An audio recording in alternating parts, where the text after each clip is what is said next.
Morning, everybody. Online, can you hear me? Can you see the screen? Yes, sir. Good. All right, guys, we're back. 1 week.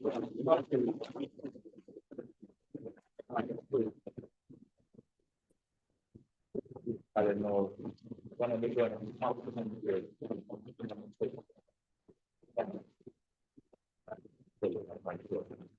So, I hope you people can be able to figure out a place. And I hope you get tomorrow.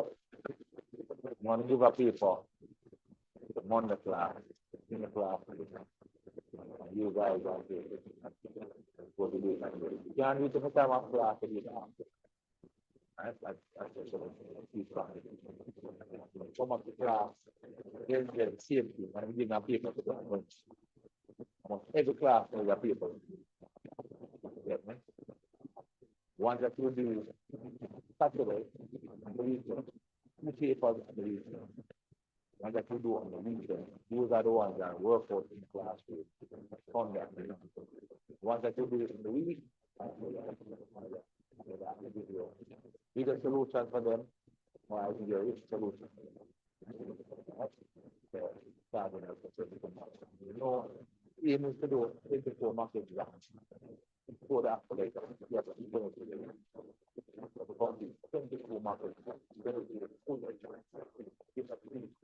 or the people want the last of you. Do the exam. That means that you do basically full exam papers to be compatible.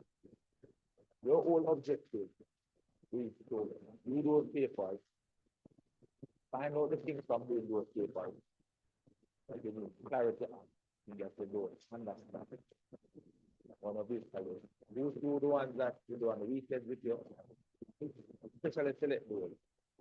Others that I don't go through with you, I will give you a good one, I'll give you a solution. If you understand something, still you have to look at what it is that way. Clear all of the things. All the things you understand. Clear the any mistake that can happen. You should not have to make that mistake again. Like you go, clear the mistake. But mistake, learn from them. Don't make them again. That's what the grade will end. Saturday, we'll do the market job. Saturday, 25%.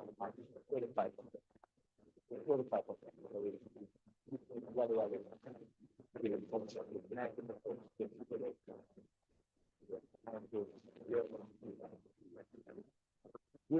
During that period, I want to do 1 or 2 assessments. Those assessments basically so fast. You are really and truly learning from this.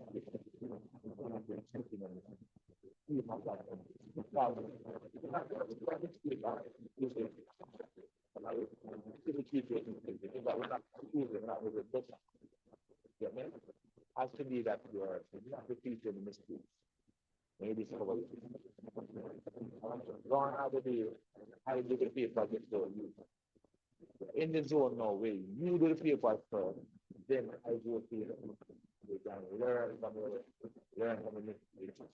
Clear misunderstanding. Not me giving the question ahead of you. You are really supposed to do it. Every question.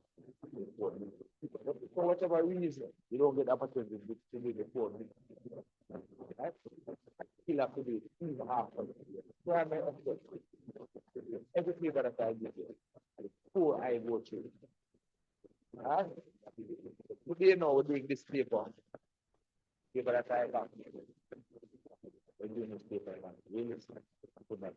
I'm just going to start the January 2021 paper. The first one goes on the do. Mark, you want this paper.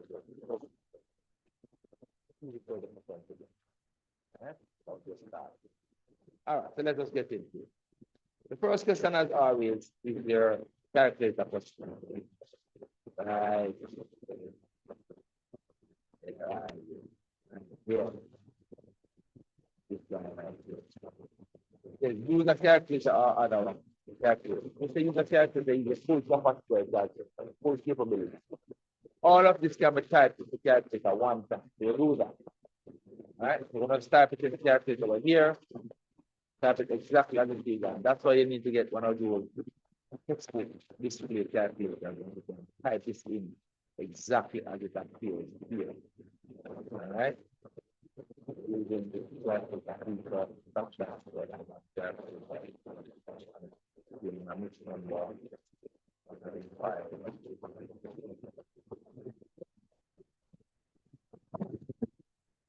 Now all you have to do is check that what you put there is exactly the same. And then the calculator can give it as a decimal or a fraction. There's a little button on the calculator, something looking like something like this. This something like this. Right? That's how you change the from decimal to fraction. Right? So if you give them decimal, but you want a fraction, right? Say exactly. You can't put the decimal on that for a fraction. Exactly right. We're checking to ensure that what we have here is exactly what we want. You look at the check you want to make sure. I type it to the exact same. This answer, confidence.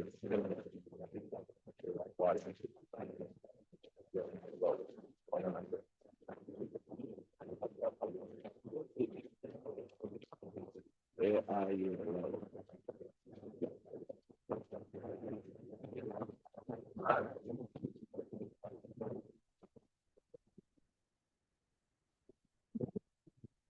All right, next question. This one, again, is another calculator question. Clearly, this can be worked out enough. That is just a cubic of 27 is 3, this is 9 squared. This calculator can be worked out. But a cubic of this is equal to the cubic of 27 is 3. You must know that 3 times 3 times 3 is 27. 3 over 9 squared, you have 9 times. If you want to cancel it down, but this one did not say use a calculator, so maybe you want to cancel it out. Into this goes 1 time, into this goes 3 times. The final answer is 1 on the numerator. 3 times 9 is 27. You understand the score, and you run it to the calculator. So, cube root 27. Put in that over 9 squared. And get that. Good. All right. Next question. This one says the thickness of a sheet of cardboard is this. 485 times 10 to the minus 2 millimeter. It says a construction worker uses 75 of these sheets. 75 of these sheets. Stack together to insulate a wall. They're asking us to show by calculation that the thickness of the insulation is this figure right here. So this can multiply now. So 75 sheets times the thickness of each sheet. 485 times 10 to the minus 2. Put that in the calculator. It's going to be a 75 times 485 times plus times 10 to the minus 2. Okay. To the negative 2. And that's the same thing that I have. 3.75. That shows this, right? Next question says, write the thickness of insulation to 2 significant figures. Now, one of the things you have to remember about significant figures, and when you write a number in significant figures, the magnitude or the size of the number doesn't change. If a number is in the hundreds, we write it in 2 significant figures, it's still going to be in the hundreds. If a number is in the tens, write in significant figures, it's still going to be in the tens. If a number is thousands, write it in significant figures, it's still going to be in thousands. This number right here is in the hundreds. So when you write it in significant figures, it's still going to be in the hundreds. All right? So you having this number 363 0.75. And I want two significant figures. First significant figure is the first non-zero value in the number reading from left to right. As a first significant figure. All right? So for example, the number was 0.003127, for example. First significant figure would have been this tree right here. You're counting significant figures. That will be the first significant figure. All right? If this one was to correct the two significant figures, these are the two figures you'll be correcting, these two. You'll be using this 2 here now to correct and third one. All right? And the number would come back 0.0031 to two significant figures. All right? So that's not the number they gave us. They gave us this one to them. The first two significant figures are these. The size of the number still must be 200. Using this 3 to correct those two digits, 3 can increase 36. And 36 stays 36. But all other digits up to making the size of the number the same becomes 0. All right? So then this then becomes 36. Look at the size of the number is now, we have to put another 0. 206. 36 with a 0 to replace it. And they don't need these. They don't need 0.00. Don't need that. We can put 0.00. That's what we put because the answer. The two significant figures will be changed.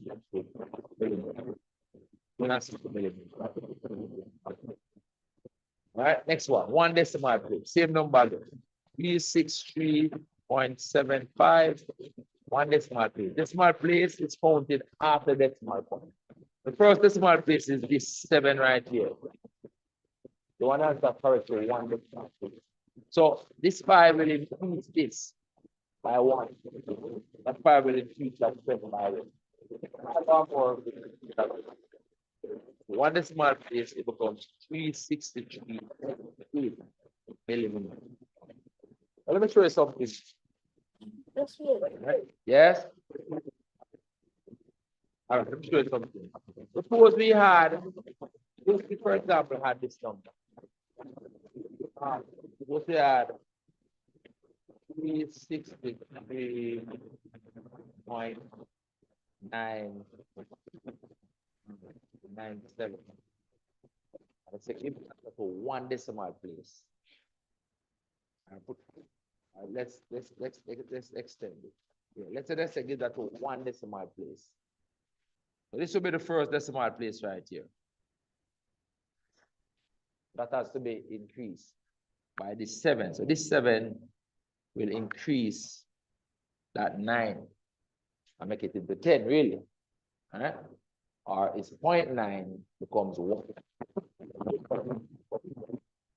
So this 10 will become one decimal place, 3. So it's almost like this 3.9 is going to become 4.0. Understand? Good. This become 364. You have to put the 0.0 to show one decimal place. So even though materially this number is the same as 364, you still have to put the 0.0 on it.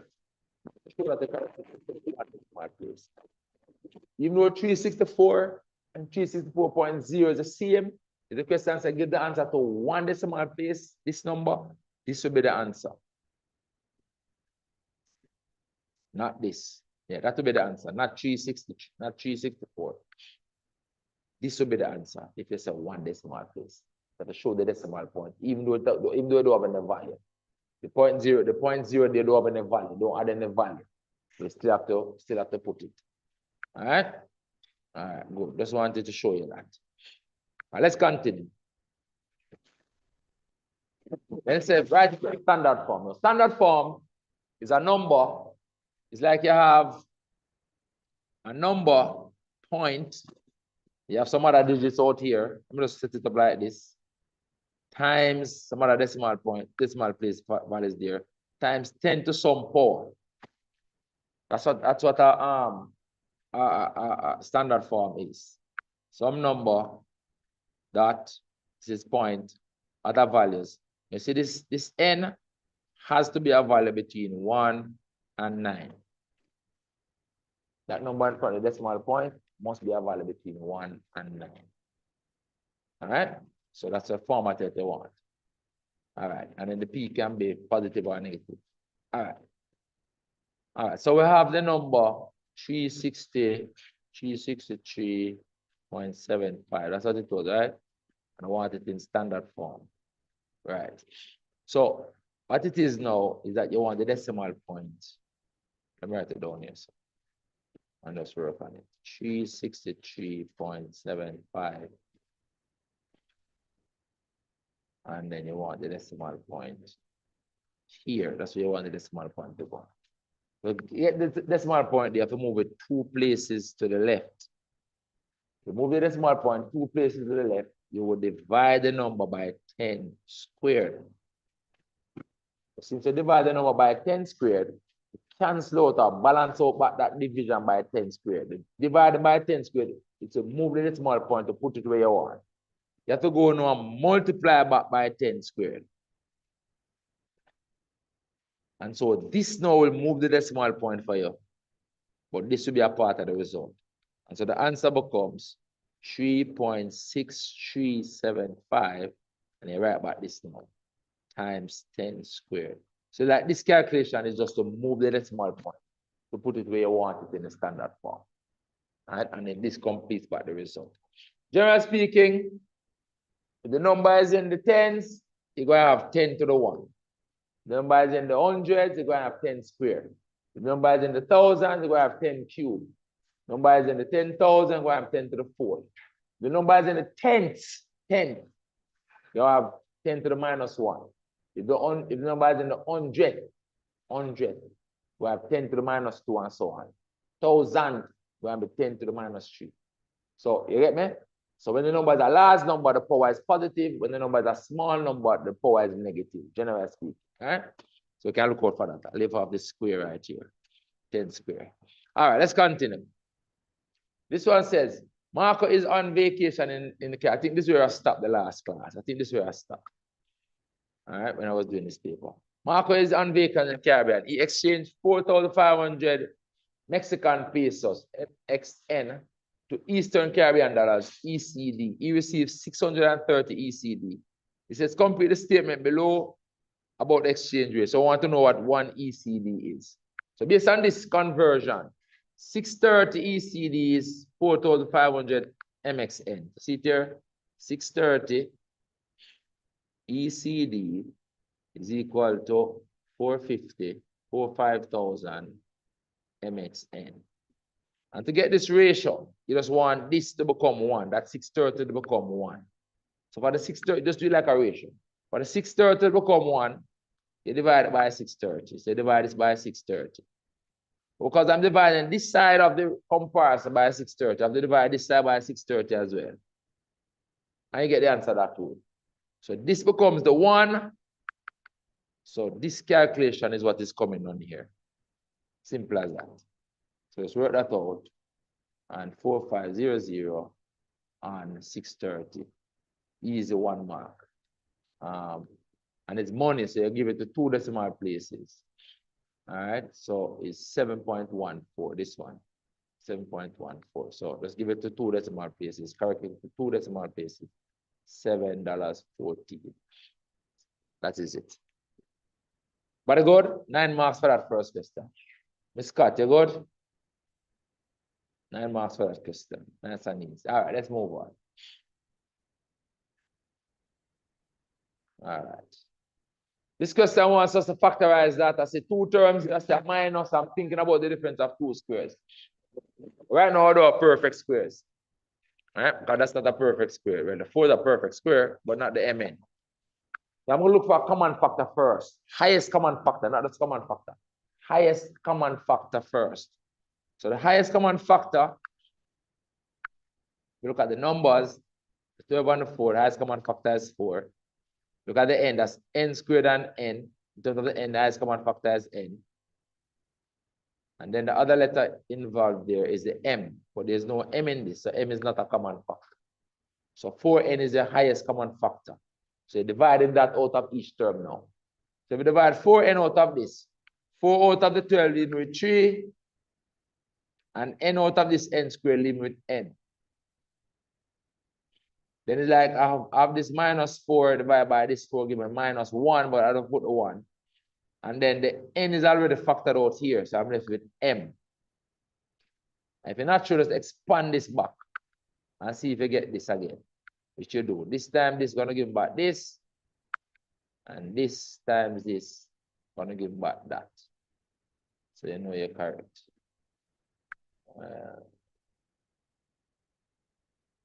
And you're checking if you can factorize any further, which it cannot. That is it, all right? This one now, it says you have to show that this thing is equal to that. To show that it is equal to, it's like you're calculating this and you're working towards it. So you start to the left-hand side of this expression. This side. And this side is x over 1 minus x minus 4x. I'm writing the 4x elevated for a reason. I'm going to turn this 4x into a fraction with this denominator. When you're adding numbers with fractions, you want them to have the same denominator. You turn the non-fractions into fraction with the same denominator.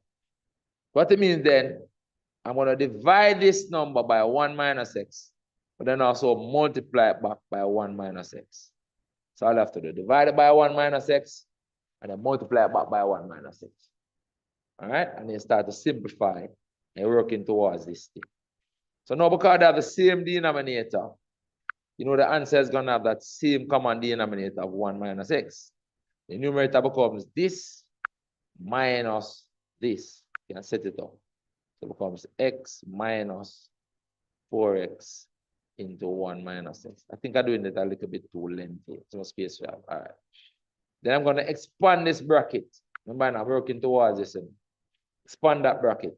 I want to get x, and then careful is minus 4x times 1, which is minus 4x still. And then minus 4x times positive x, positive 4x squared over 1 minus x. And consolidate the terms now. So these are like terms. They come minus x minus 3x. But this is 4x squared. Put that in front, highest power. 4x squared, then x minus 4x is minus 3x. And dividing that with 1 minus x. Then all I have to do is factorize x from these two terms. So you get x bracket 4x minus 3 over 1 minus x. The same thing that I have here, which is the right-hand side, equals the right-hand side. All right, let me shift it over and put it here.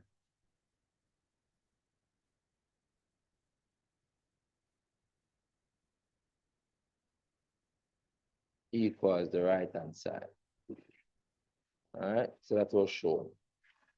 Next question says, hence solve this equation. Solve this equation. Remember that this side of the equation is now equal to that. So all we basically need to do is put this now equals 0 to solve this equation. So it becomes x bracket 4x minus 3 over 1 minus x equals 0. Right hand side. When a fraction is equal to 0, the numerator must be 0. Because if you look at it, that you take this denominator and multiply it across here by the 0, it's going to become 0 anyway. So when a fraction equals 0, the numerator is 0. So we can say that implies that x bracket 4x minus 3 is equal to 0. So is either this x equal to 0, because that's a product, you know. Either x equal to the 0, or this bracketed term equal to the 0, or 4x minus 3 equal to the 0. So this equals 0 is a result. And then to make x the subject of this one, now carry over the positive 3, carry over the 3, make it positive, and divide another 4. So the other result is that x will be equal to 3 over 4. So these are the possible values of x. This is one answer. Up here, it's another answer down here.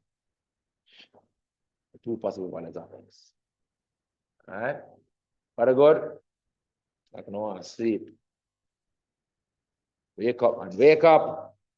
Next question. Yes, sir. Yes, sir. Make V the subject of this thing. I like to say transpose everything away from this V that you want to make the subject. Just transpose everything away from it. So the first thing is to get rid of that square root sign. Inverse of square root is square. So the first thing is to square both sides. Like you square this side and you square that side. That's the first thing. Then the square now will kind of wipe out the square root. That's the first thing, square both sides. All right, so you're gonna get p squared equals 5 plus vt. That's the first thing. But this square cancel away the square root. Right? That is what happened. And then now, the next thing is to make this v the subject, right? Where is it? V, this v the subject. I'm going to transpose this 5 first. And I'm going to get p squared minus 5 equals vt. So transpose the 5 away and make it minus. Then to leave v as a subject, like you divide both sides by t. Divide this side by t, divide that side by t. Or shortcut, you can say we take this t and divide it on this side. Same difference. And when you want to look at it, the v becomes p squared minus 5 over t. But I said, since I said v the subject, I'm going to write it with a v on the left side. So v is p squared minus 5 over t. So this is the answer right here. All right. Anything else on this question? Yes. This one looks like a variation. The distance needed to stop a car, d, varies directly. Directly means k times. So d is equal to k times something directly. The square of the speed s, that's s squared. That's it, a direct variation. So inverse, it will be k over s squared. That's an inverse, but it's a direct.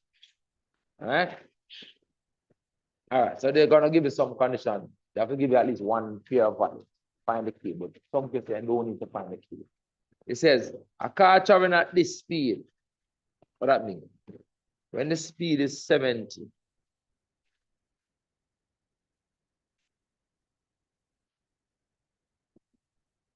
the distance is 40. This is one pair of values. All right, and the relationship. It says what distance is required when traveling 80 meters. So like you want to say, okay, when the speed 80 kilometers per hour, sorry.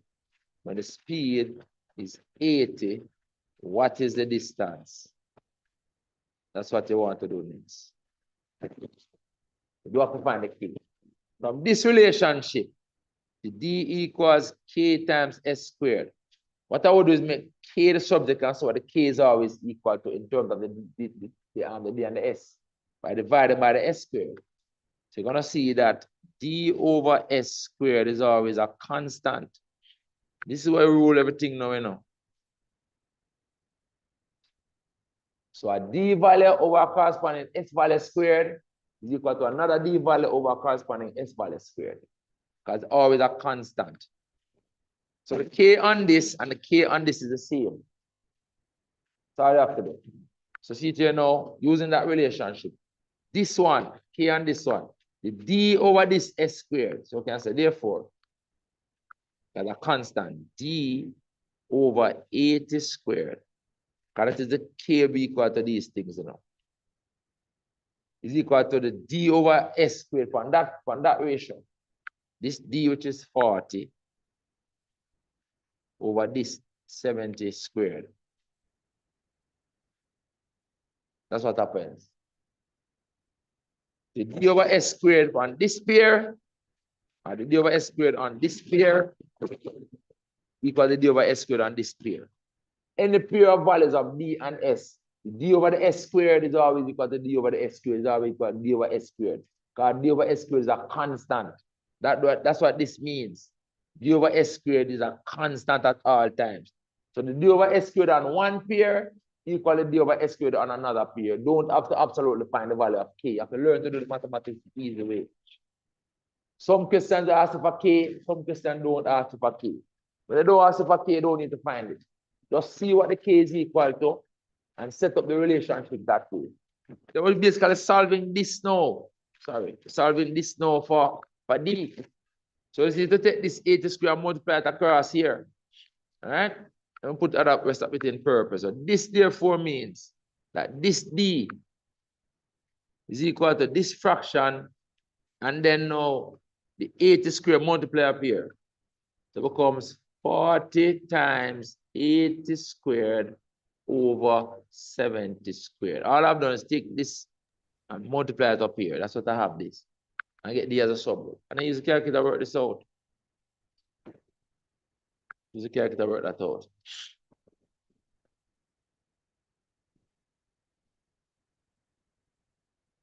Learn to do it this way, guys. Learn to do it.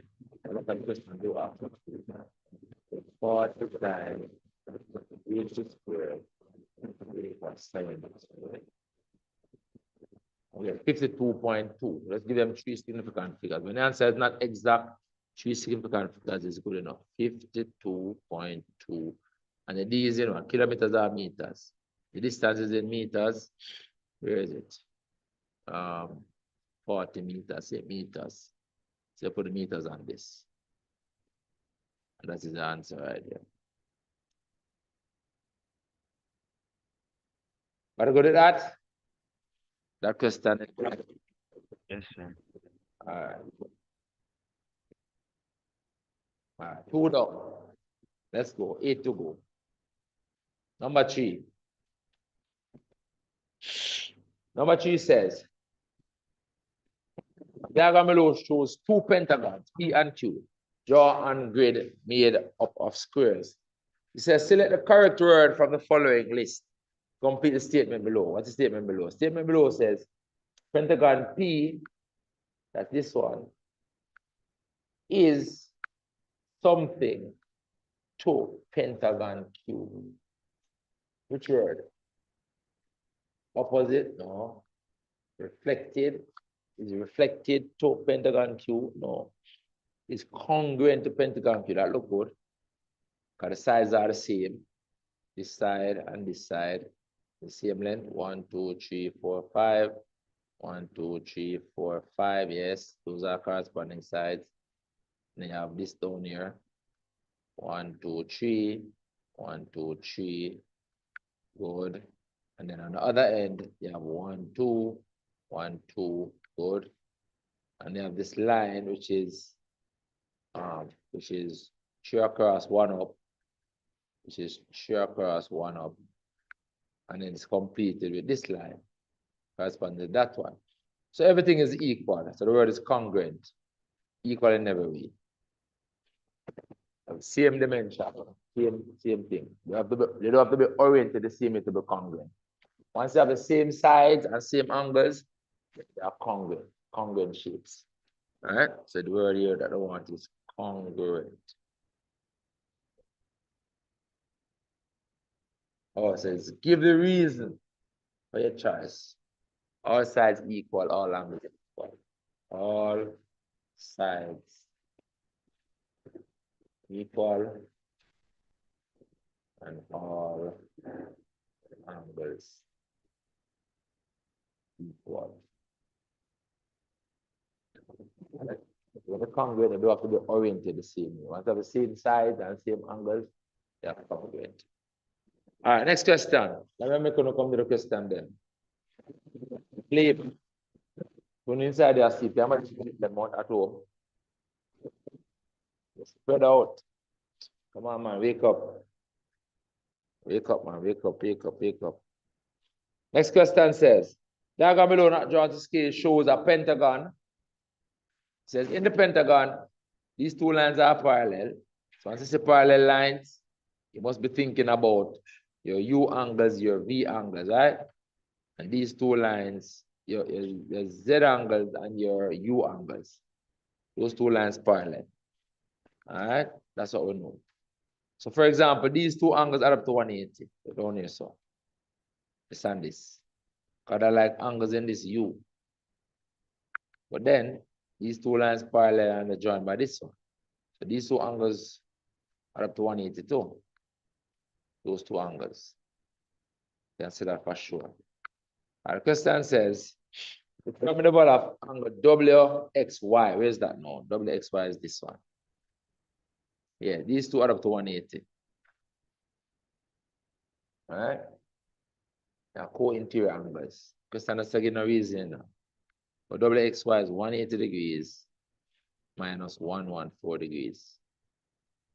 So 180 minus 100 first becomes 80 minus 40.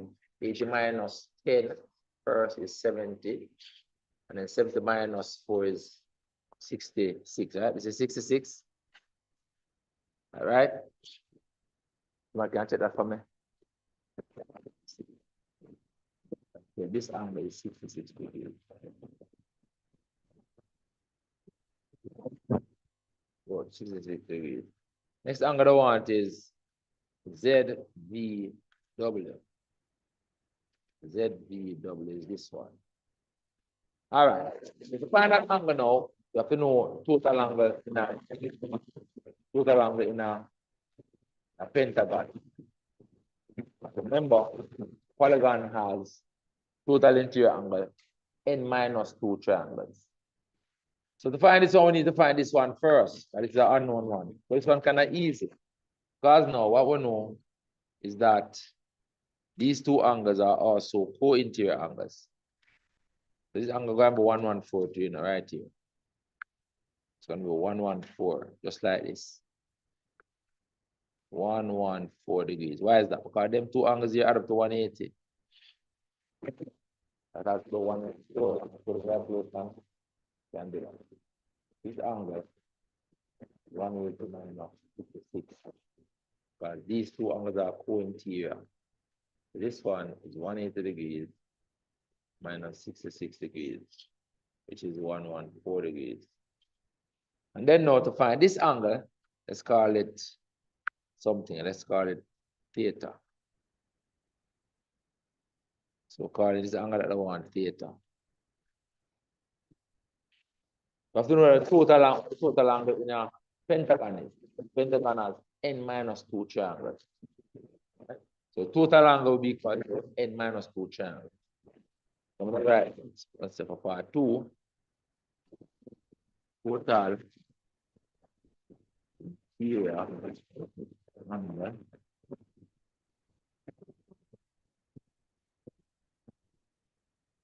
n minus 2.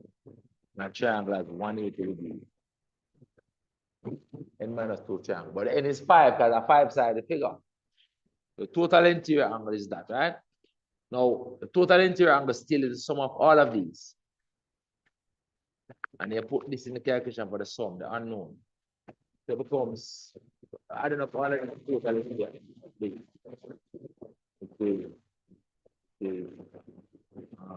114 times two of them.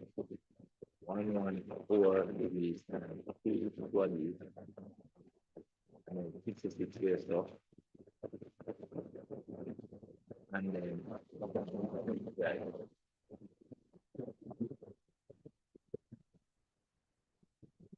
That's what we're doing here.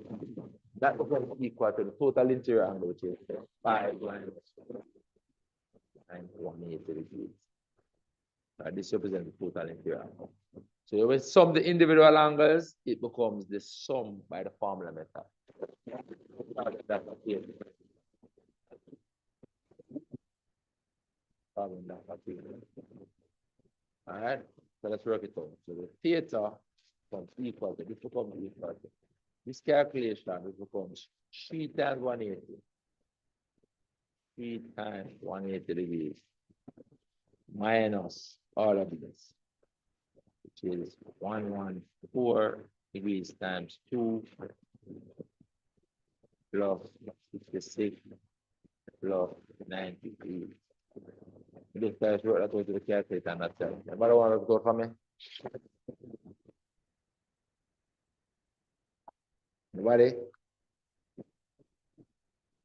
Huh? Work it now. Do it.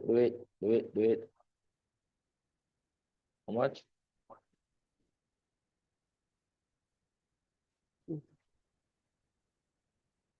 Hold on, hold on, hold on. Subtract. But I'm trying to go to like here.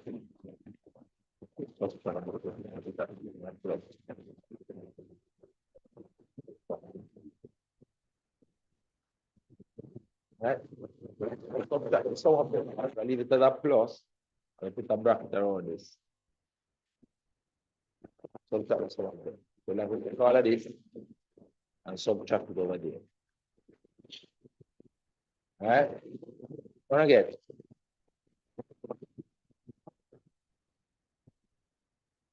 Minus 114 times 2 plus 6 plus 9 goes back 148.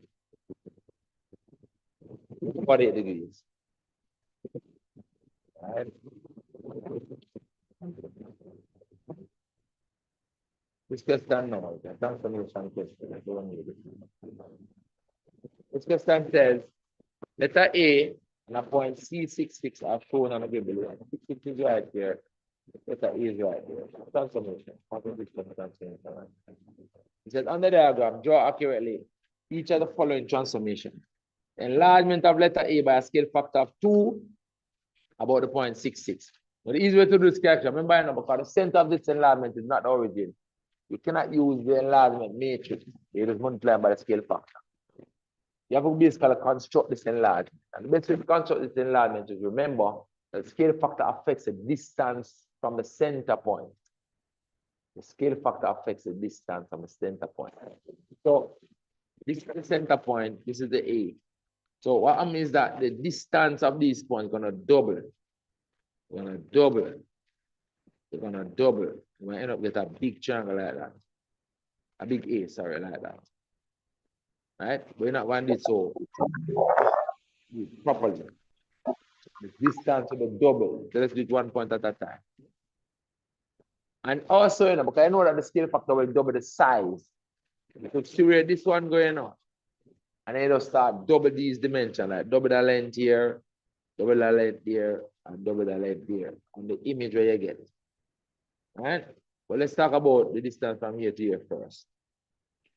That's just 2 diagonals to here. That's going to double by another 2 diagonals. So this point is coming out to here. But you can see that? Oh, that's that, right? Nice and easy. Let's do the same doubling for all the points. Then this one. That is 1, 2, 3, 4 down, 1 across. So it's going to double. This time going to double to 8 down, 2 across. Look. 1, 2, 3, 4, 5, 6, 7, 8, 2 across. This was 1, 2, 1, 2, 3, 4. Good. So it's 8 down, 2 across. 1, 2 to here. All right, then this last point here now. How far is it from this? It's 1, 2, 3, 4 across. 1, 2, come again, Mr. Shaw. 1, 2. Which point am I doing? Oh, I'm doing this point. Right. So it's 1, 2, 3, 4, 1, 2, 3. So I'm going to do the same distance. 1, 2, 3, 4, 1, 2, 3. So it's coming out to here. I could know that is here to you know from this point because I look here. On the object, the distance between these 2 points is 2. So once you find this point is here, it's going to be 4 across. But the distance, the size is doubled. So it's going to be 1, 2, 3, 4. So those are the 3 points on the vertices that you have to do. So, like that.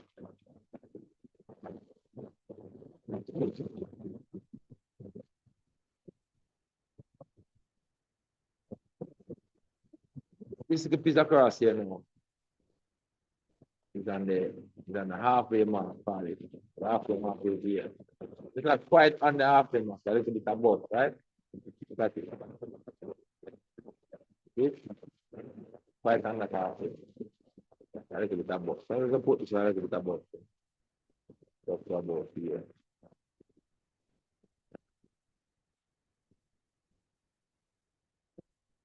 That's what we made that as well. So E.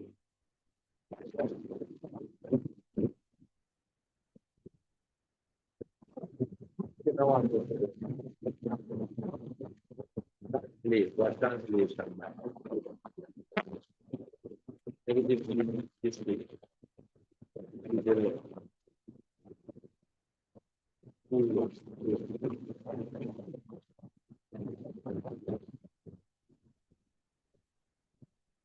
Moving the small a, use the left, the four, use the left. Let's use it one point. If you go use the left. Use the left. This point here. That's not on the road side.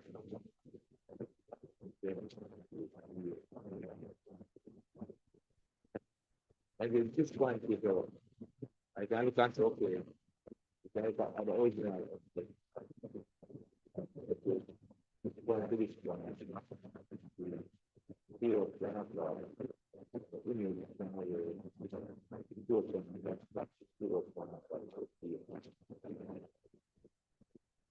Here, he's across the base. He's across the base. Okay, the east side.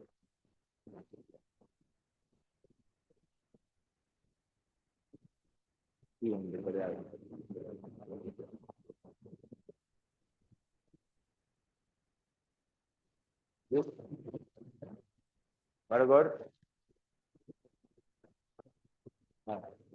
Function number 4. Number 4 gives us this function. Same as f of x equals b minus 2. Same thing. Right? These values map onto these values in this formula. So in other words, this one, for example, plug into here to get this. Let's get them this kind of stuff. Diagram below shows mapping a function and determine value of b. What we know is that a is the image of -1. So -1 goes into this formula. Now we have to do a down here on equal to just the negative one to the formula. So b minus this line is 1. So negative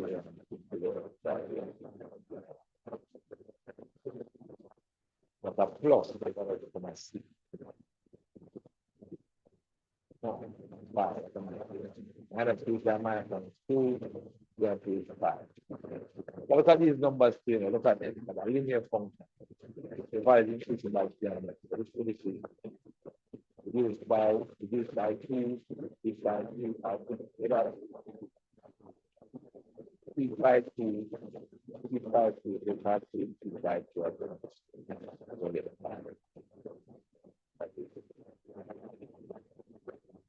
all right, that. Yes. The determined in simplest form, f minus 1. What is f again? F is b minus 2. F is b minus 1. This f is equal to t minus 2. But an inverse function f is equal to b minus 2 times f minus 1. I want to get this in subjection of this. Because all of this is over here to the positive. F minus 1. This p comes back. And this is the given function. That is divided by the p. X minus 1 equals b minus 4.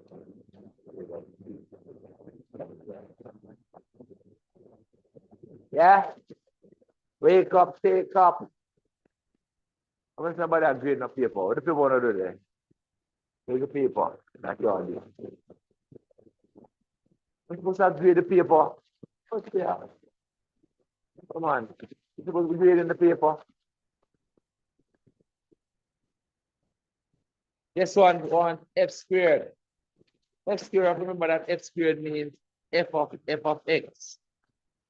F of x means f into itself. So it's like you have f equal, what is this again? 3 minus 2x. F equals 3 minus 2x. Yeah, f equals 3 minus 2x. I take one of them and substitute it. Take this, substitute to the other one. The x squared here that one.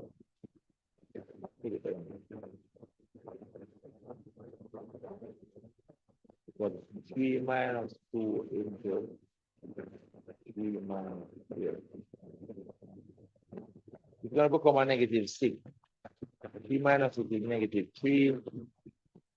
That will come up positive 4.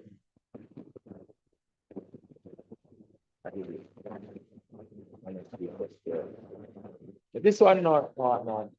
F of x minus 1 of negative 2. Huh? Huh? Now look,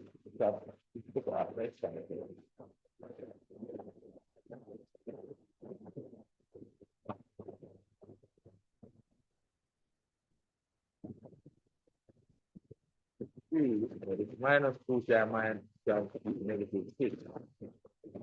Minus 3 times positive 3. Minus 1 times do a plus 4. Plus 4. Plus 4. Then it's 3 minus 6 is negative 6. So f of x to the minus 1 means that like you make a function and you reverse it. So like the f to the minus 1 is something and the f reverse is what it does. That's all. You apply a function and it's inverse. Like one function do something and the other one reverses. Because f is the inverse of f to the minus 1. And f to the minus 1 is the inverse of f. Yeah, inverse of each other. So we have a composite of a function and its inverse. The net result is the same. The net result, the net move is 0. So wherever you start, that's where you end up back. So like f to the minus 1 comes down, move the negative 2 to some other value. And then the f just bring it back to it where we are. The answer for this is just negative 2. So that's the calculation. As I say, let's think of it. It's like you have two functions, right? But this means it is f to the minus 1 and 2 first. And the negative, so like you have the negative 2. I said negative 2, I put the f to the minus 1 on it. F to the minus 1. You take it to some value. You take it to some value. You don't even want me to know what it is. Right? So what happens next is this. The f is not taking place on that. But the f is the inverse. It's going to take back. So you can apply f to this now. F. You apply to this now next. That's what it means. But f is going to reverse what it did. But these two are inverse of each other. That's why the answer is negative 2. To get to some value, you don't need to make the value. General speaking, it's something good to me. F of f to the minus 1 of any number n equal to same number n. I give you switch these two around and put f to the minus 1 of f of n. That's also going to get the same number. Well, like one function do a mapping. The inverse will reverse in that mapping. That's how. But it's only a calculation. This time I calculate. All right. Composite of a function is inverse. One function do something. Inverse, reverse. The thing to remember is that this composite function means f to the minus 1 followed by f. This one action first, one action after. But they are inverse of each other. They reverse what each other needs, each one does. Each one reverses the effect of the other one. Right? So that is it. Still learning. So you have to do a lot of work. practice a lot of questions. This one says, using a ruler, draw the line x equals a half. X equals half is vertical at the y-axis. Remember, the y-axis is x equals 0. Right? X equals half is a vertical line to half. So this is 1, then this line must be half. Sir, Yes? can you go back to the previous question? I just wanted to answer. Tell me this too.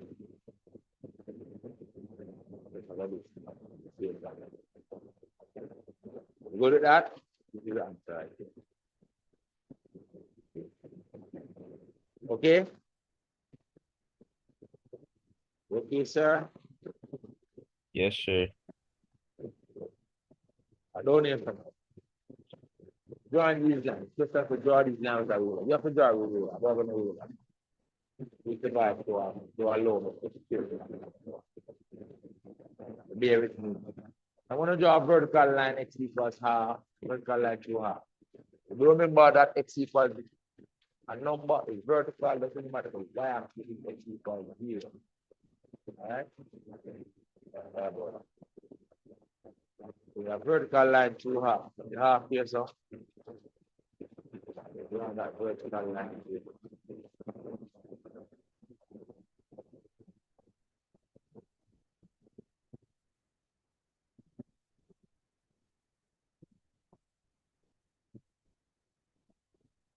That line is x equals half.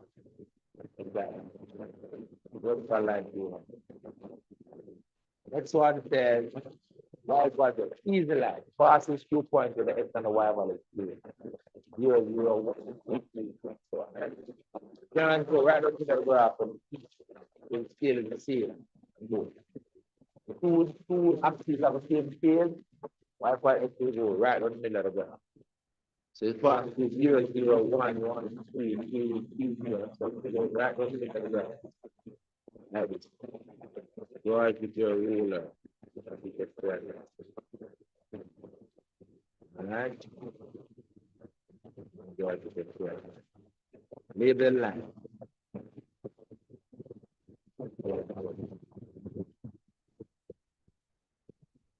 Right. Label line.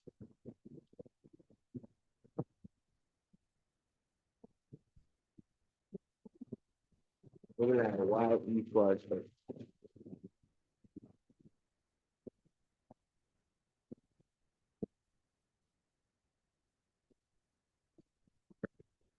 all right, next line I want is express vertical column. Very easy line. Let's go to our cross the y that's 5, crosses the x that's 5. Then passes through here and through here. Passes through point for the sum of the x and the y value is 5. The pass through 1, 4, 3, 2, 2, 3, 4, 1. Right? So x and y is, for example, 1, 4 is here. 2, 3 here. 3, 4 here. I'm going to pass through 2.5, 2.5. Right? Anyway, the sum of x and y is 5, it's passed to here. Here's one is passed. Then there, use the ruler and draw. So now let's use these two, you know. Let's draw to those two.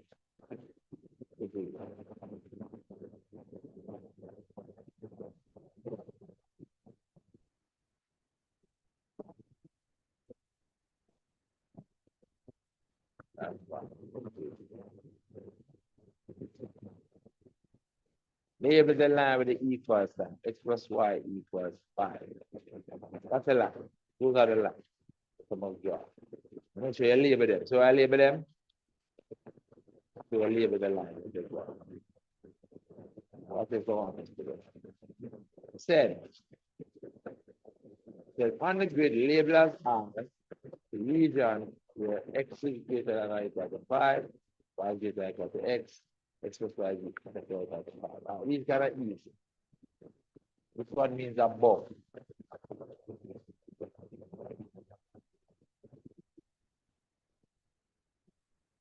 Above x equals half. This one again means above, but whatever is positive greater than means above. X one is above y equals x. And then this one now again is below, but whatever is positive, x one is below. below x plus y equals. Find out where it's going to be. Let's look at the number. So above this vertical line is to the right of the vertical line. So we need to go to the right of this line.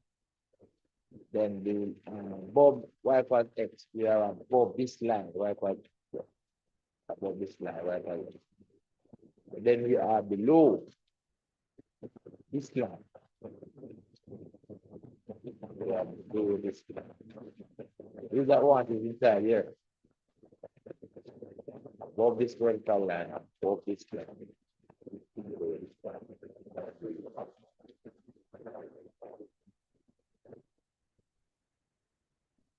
Very good. Are okay with that? Yes, sir. All right. Number 5, statistics. Number 5. Question says, two students took an algebra test which comprised of 50 multiple choice questions. Says the number of correct answers that each student obtained before is still below. These are the correct answers. These are the students. So look here now. So this is the X. This is the sequence of the established. What's the values? This is the number of scores. Number of percentages score. This percentage score equal to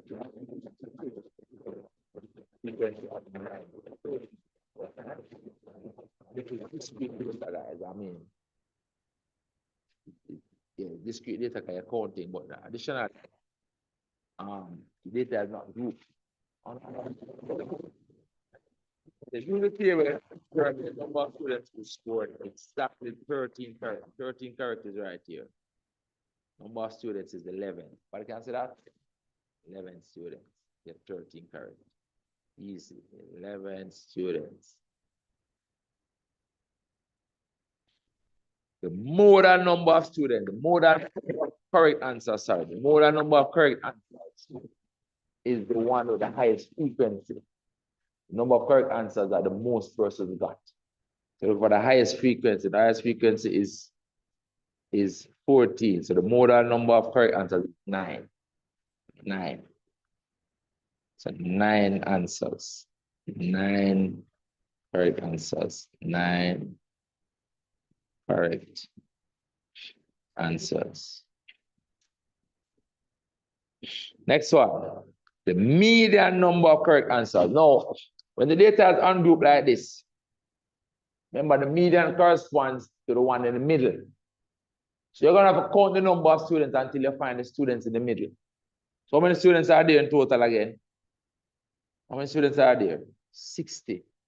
Remember, when the data is ungrouped, the position of the median is half of the n plus 1 term. Remember that? Remember these things. I gave you a must-know sheet on statistics. Send it in the group. You go into the exam, study and know these things right back of your. Statistics of raw data is different from statistics of ungrouped data. It's different from statistics of group data. So data ungrouped, as it is here, position of the median is half of the n plus 1 term. Half of 71. Let me write out for you. Sit here now, write out this for you. And then we have a count until you find the students. So the position of Q2, the median, is half of the n plus 1 term, or half of the n plus 1 student. N in this case is 60. This becomes half of 61. Half of 61 is how much? 30.5. So 30.5 is the average of the 30th and the 31st student. That's 30.5. The average of the marks obtained by the 30th and the 31st. You're averaging those. Right? So if you write it this way. So therefore, Q2 is equal to the 30th mark plus the 31st mark divided by 2. Average 35, 30.5. This is just a position, you know. So you have to count the students now. Remember, the column is a cumulative frequency column. You have to count the students until you reach the 30th student and the 31st student and see what marks they got, how many they got correct. So let's count. So you can either just count down here or actually add a counting column to the data if you want. All right, so you can put in a counting column, which is a cumulative frequency column, counting, which is cumulative frequency. You could just count on your own if you want, you know, but I want to show the examiner I got it, right? I'm adding a counting column to the data. I'm looking for 30 and 35. So in the first row, you say we have 6. 6 plus 14 is 20.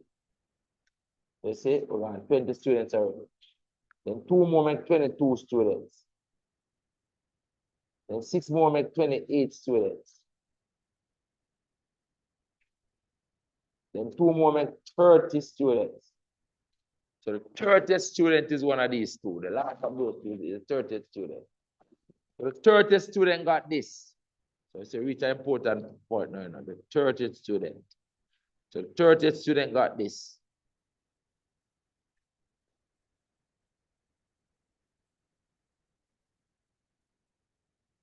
So the 31st student must get one of these, don't it? See that? But after this, you're going into the 31st student is in here. See? But this now will reach. Cumulative frequency is now reach 41. So the 31st student got this. All right, that the 31st student.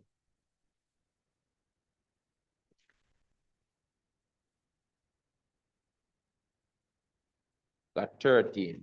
So the median is average of 12 and 13. Averaging the marks that they got. So this becomes 12.5 really. The average of 12 plus 13 over 2. That's 12.5 correct answers.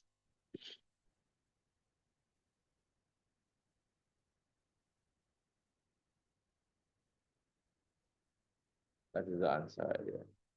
But good. One mark give for that thing. So much room. But no matter, but get in the same 1 mark. All right, the median. All right.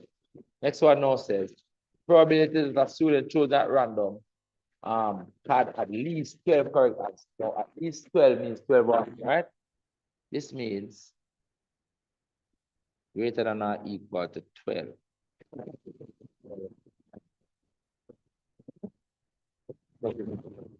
Counting how many students got 12 or more. That's what you have to do now. So go back at the table. So right here. 12 or more.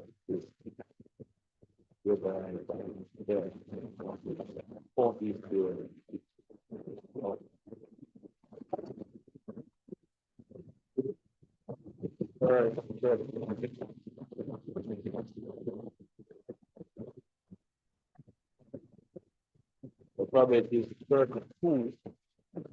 That's it, right? That's 32 out of a 62. And I thought I was 62.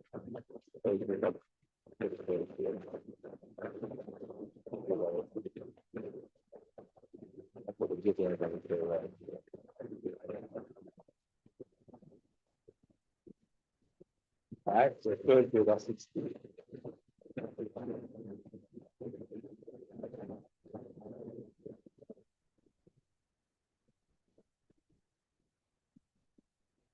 Divided by, you said you get divided by what? 4. Divided by 4, don't you?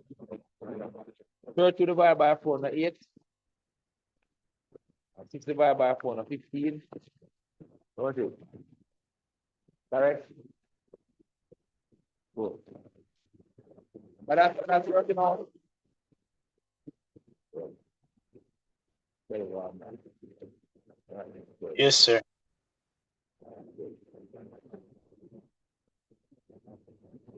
All right, that finishes that part of the question. Oh, hold on a minute. It's a pie chart. This question said, a group of students wrote a physics exam. Each student achieved a grade 1, 2, 3, or 4 The pie chart below shows the result. So they're giving us some information in this group, in this set. 117 degrees correspond to 39 students. So 113 degrees, 117 degrees correspond to 39 students. What this means correspond to the total number of students in the pie chart. 117 degrees correspond to 39 students. What angle will correspond to the total number of students in the survey? 16. So I have to do is that ratio. You want to know the total number of students? Carry the phase up. Do that from five. Like a ratio to know the total number of students. All right. It says 39 students achieve a grade 3 right here. Determine the total number of students. For example, 260 degrees represent the total number of students. You know, 117 degrees equivalent 39 students. You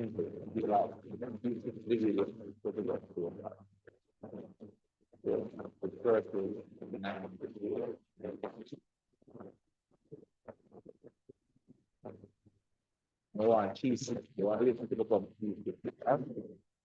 If you get ready to become 360, you can go, bring it down to 1, and multiply it by 360. Understand that? So that's okay, 117 divided by 117 and multiply that by 360. I want this side to become 360. Now divide it by 1. Multiply that by 360. We're going to do that on this left side, and do the same on the right side. So divide this also by 1.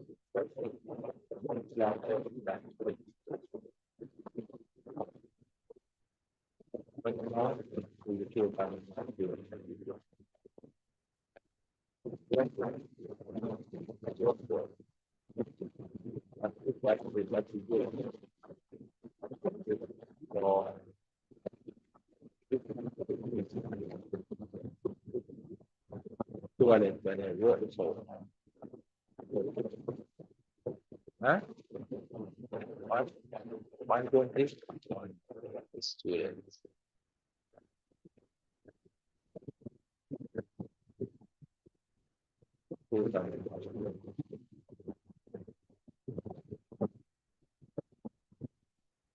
Alright, another way we could do it now. You could say, okay,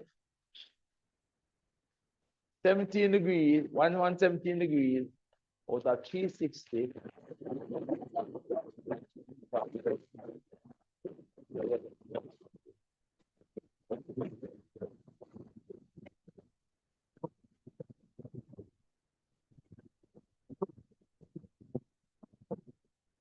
Or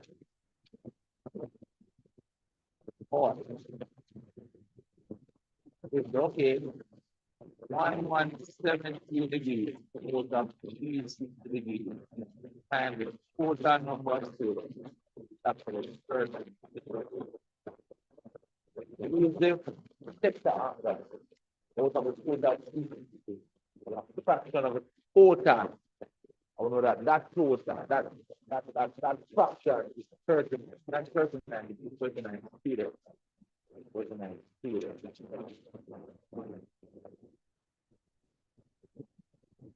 I was actually the final total. I was multiply with 360 and divide on the 1. Total. We got 30 divided by 1.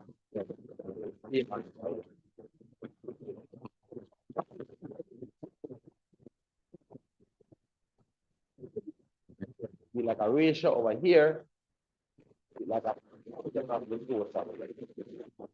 using the structure like a pie chart.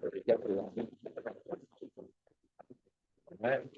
That's what 150 this guy is a 39 students right here. And 150 students. All the students are here.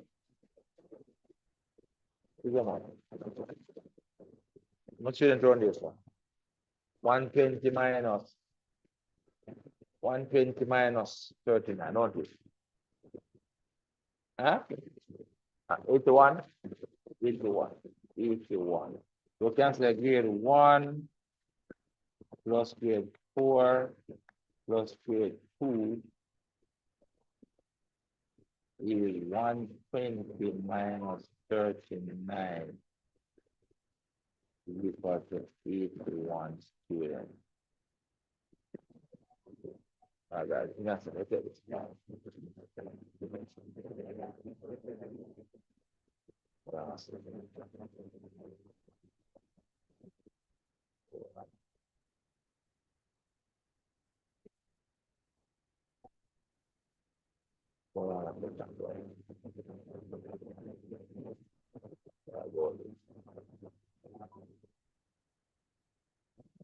Need to one student. Look at this part. Hello? Yeah. The truck is on its way, yeah? No, I don't know what time you left for. I left from their work. I can't regular what time you left.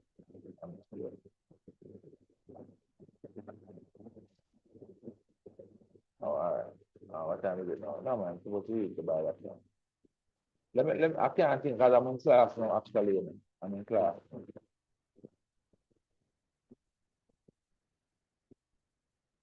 Oh.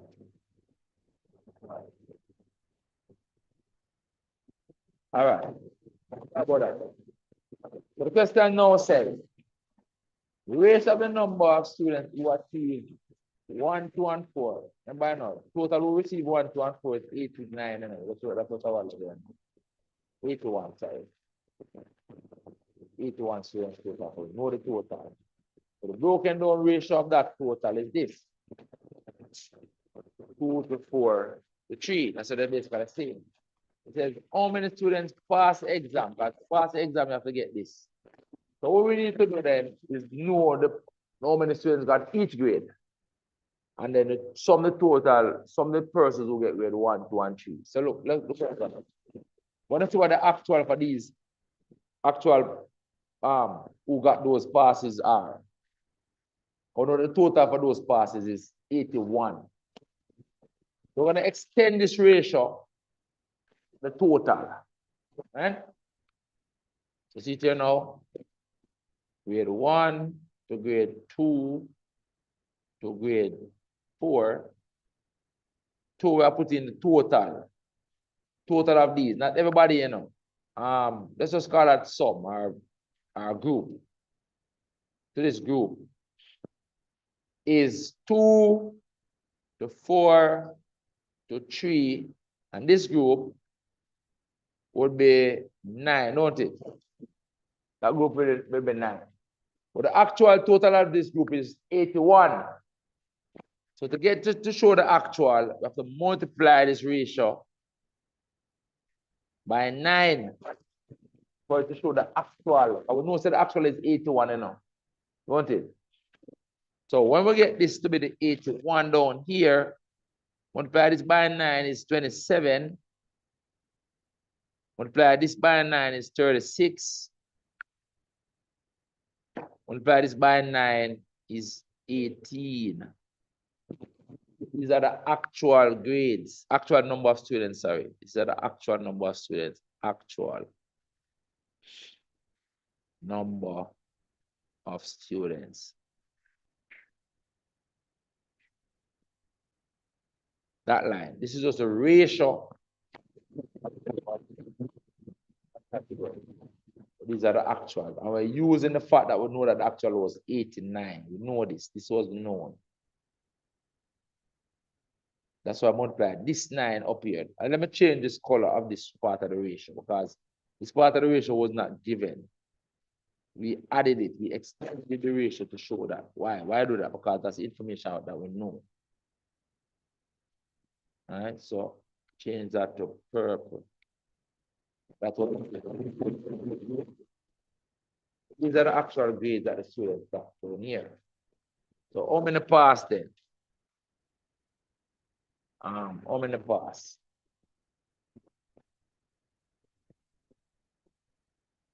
Put it down. So pass is equal to the grade 1s plus the grade 2s plus the grade 3. And grade 1s is what? The grade 1s is 18. The grade 2s is 36. And the grade 3s was 39 from the beginning, don't it? See there? Grade 3 was 39. Or you could say, or you could do it another way. You could say 20 minus 3 fail, don't it? Do that way, right? What is work out? What is work out? Somebody work out. Huh? 93 students.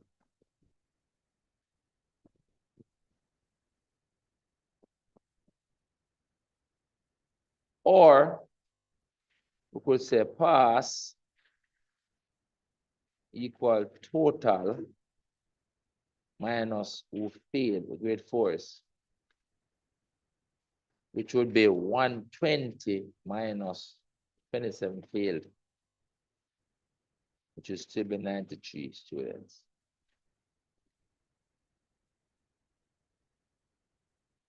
All right, what is it?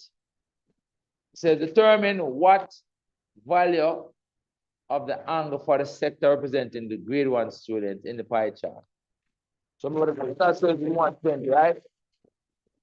The grade 1 is 18 students. So it will be 18 students out of 120 students, and the total angle in the pie chart is 360. That would be the angle. You got grade 1. Somebody write this word for me, please. Let's answer about that part. Sector angle for those who got grade 1. 18 students out of 120. How much? 30 degrees? Huh? 18 over 120 times 360. 54. That's 4 degrees is the actual we use for those who got grade 1. That's it. All right. Next question. Question 6. Diagram below shows a rectangular tank with a base of 50 by 40. That is filled with water. The tank is filled to a depth of 15 centimeters right here. So what is the volume? So the volume is the cross section area at the base times the height. Then by width times height. So this one kind of easy. Just 40 by 50 by 15. Whatever we get for that is centimeters cubed is the volume.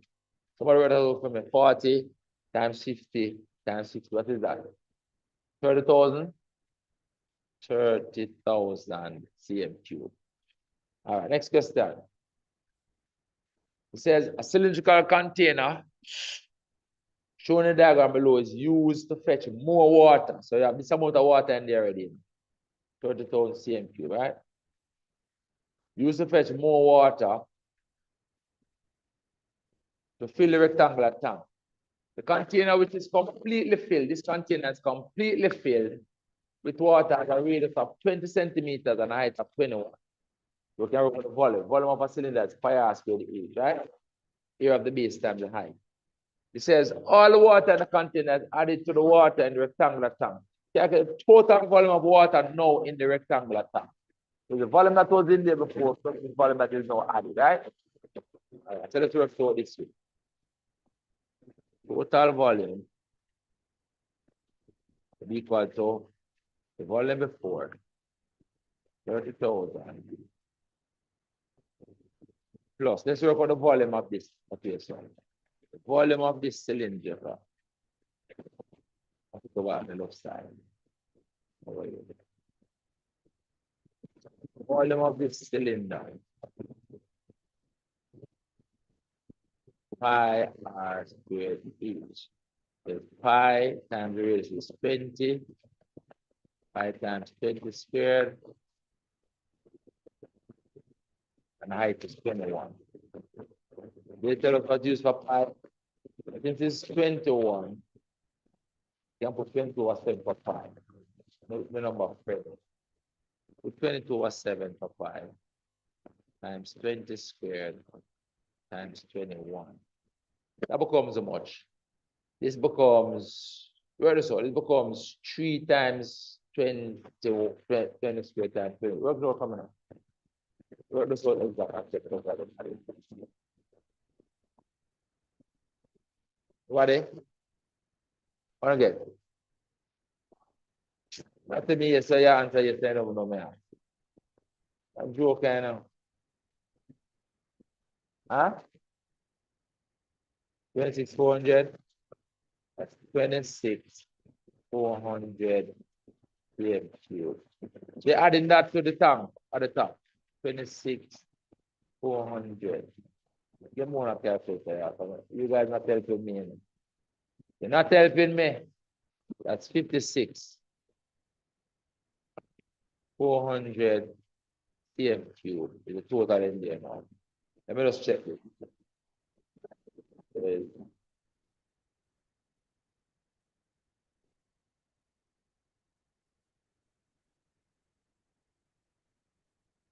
26,400 plus that. All right, that's the total volume. Right? 56,400. Next question says, show that the new depth of water in the rectangular tank is this. So the new depth is this. So what we can do now is say new depth. Look at it. We add to it, right? We're gonna reach one new height. Okay. So we come up to a new height. So we can call D. Right? So the volume of the new height is 40 times 50 times D.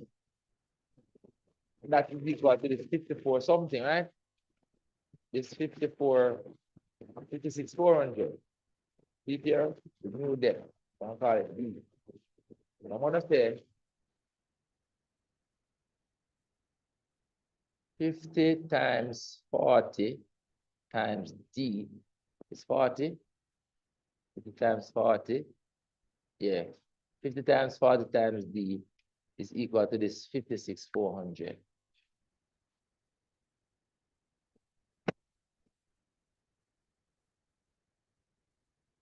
So the D then is 56,400 divided by the product of these two, divided by the 50 times the 40.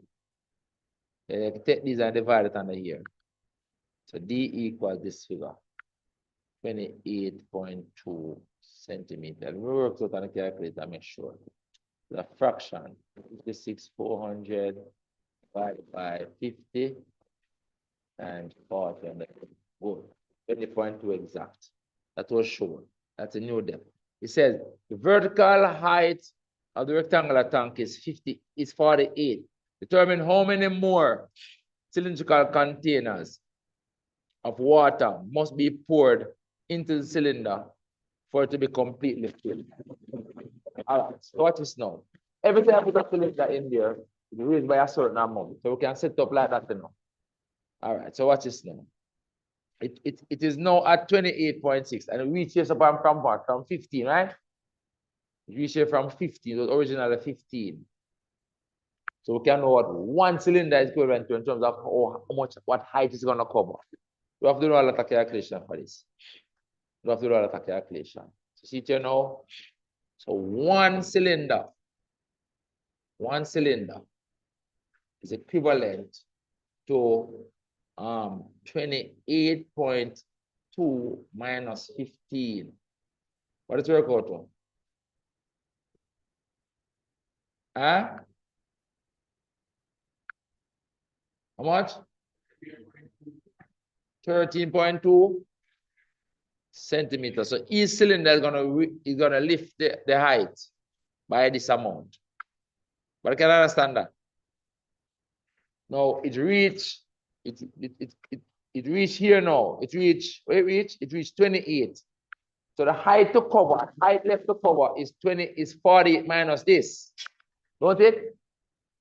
And each cylinder is covering this amount. See that? So the height left to cover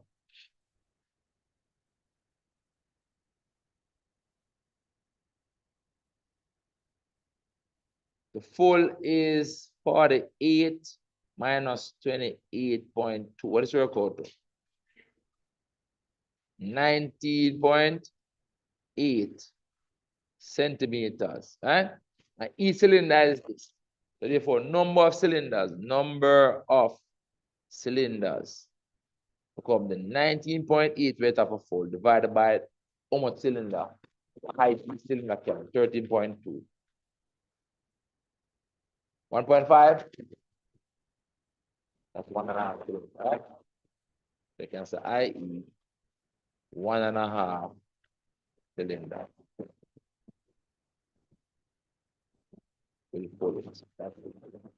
But I'm trying to calculate, let's use the height as 1 cylinder. That done. Number 7, pattern question. This says,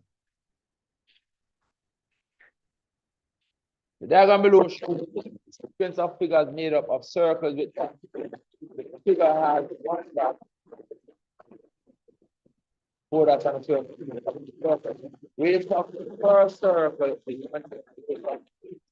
3 circles greater than the radius of the previous circle. Except for the first figure, a portion of each of the figure is the outer little portion is they're not asking us to draw it. They want us to complete the field. Let's complete the rules and field below for figure 5 and figure 10. But look at the formula and figure. Look at this one and figure the formula and figure below here and here. I propose to do formula line. Let's look at this. This one going up by 4. What's it? So 4 ends up being formula. First figure is 5. It's 4n plus 1. Good. And try to use 4 times 2 is 8 plus 1 is 9. Good. Next one. These are all perfect squares. Perfect squares. Which ones are perfect squares? N times 5 squares. N squared times 5. N squared times 5. But I can say that. This one no. This one going up by 2. That 2n is in the formula. I have to multiply the answer by 5. This is 2n. First, we only have 1. So we'll subtract 1. 2 times 1 is 2. We will subtract 1. We'll multiply the answer by 5. Times 5. For this one now, and then we will represent this is a sequence of products of consecutive numbers. That's what this is. These numbers are the product of consecutive numbers with the experience of different chips and types. This is 2. 2 times 3. It's 3 times 4. It's 4 times 5. So this is the product of consecutive numbers. That's what this is. N times S plus 1. Let's calibrate. Practice. Don't come up point. Other practice. Better than more than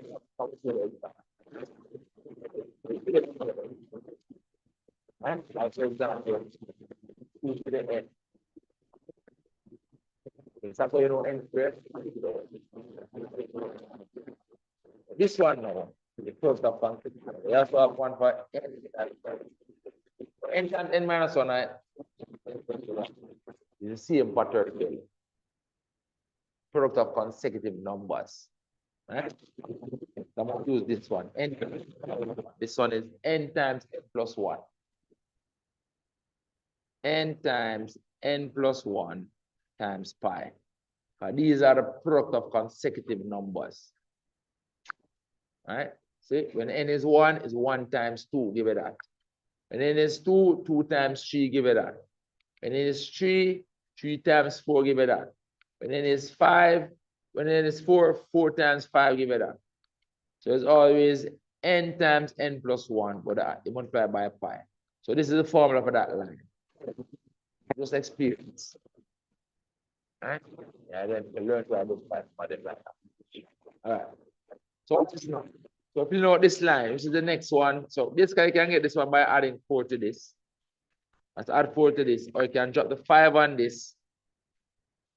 I get 20 and 1, 21. This is 21. I could just add 4 to this. This is already 5 squared. This one we can add 2 and 2 pi to this as well. And this one going up by 2, so it is 9 pi. Easy. And this one now becomes 5 times 6. So that 5 times 6 is 30. Right? This one becomes 5 times 6 is 30. Right? 5 times 6. 5 times n times 30. That's the next part here. Here we go. Very good. You can pass. Next one said, determine the value of n when the number of dots is 540. So we need the formula for 541. Formula for the number of dots. This formula. So this we're going to put equal to 541. All right? 4n plus 1 equals 541. 4n plus 1 equals 541. Subtract 1, 4n equals 540. Divided by 4, n equals 540. Divided by 4, n equals what? That work out. 540 divided by 4. Huh? 135? 135. Just stand up. It says write down in terms of P and 5, the area of the largest circle in figure 3P. That's where n equals 3P. You want n to be equal to 3P. Now, what's the formula for the largest area? Largest area of color. Where is it? The largest area formula here, so it is this. N squared 5. The formula n squared 5. Right? Formula is n squared 5. But down here working, formula is n squared 5, and n is 3p. It becomes 3p squared pi. It becomes 9p squared pi. That's the answer right there. Let me shift it up.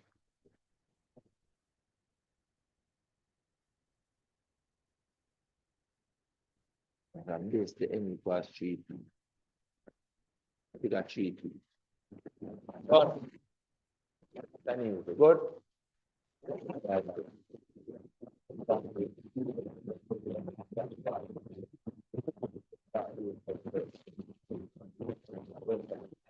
Let's question 7. Straight line graph of this intersect the x-axis at P and y-axis at bottom. The x-axis is 0. The y-axis is then to multiply the point of P and P first. P is the point here, y equals 0. Y equals 0. That's it. X equals 5 minus 0. Yes, 5. P is a point 5. That's 1, 2. So that the X equals 0. So X equals 0 here. So it means that 0 equals 5.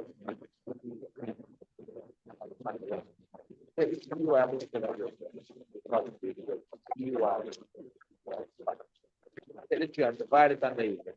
You get y equals 5. So this point here, 2 is the point.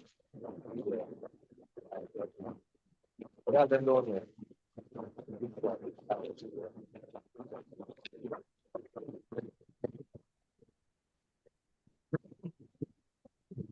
The calculate of P with 2 decimal places. So what it is, Pythagoras theorem. Look at this. Yeah, it's this like it. Like that. Here, Pythagoras theorem. 5 0 out of 5. 5 right. I'm trying to find real like this here. Pythagoras theorem. Now see that this length is 5. This length is 5 or 3 here. The right angle. What to find this length now? Not even clear here. is Pythagoras theorem. Mr. Mike, please. Mr. Mike. So PQ is the Pythagoras theorem becomes the square root of 5 squared plus 5 over 3 squared.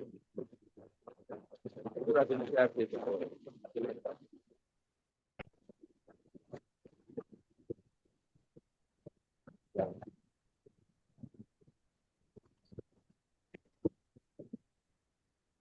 5 over 3. 0. 5 squared. Plus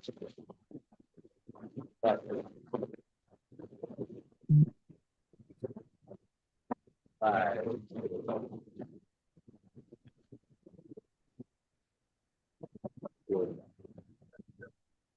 And it's some of them two decimal places, that's 5.27 units. 5.27 units.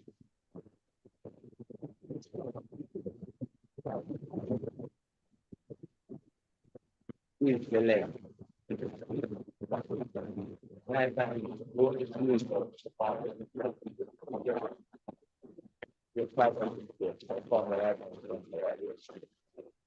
Alright, but there's R the midpoint of P to divide the midpoint of R.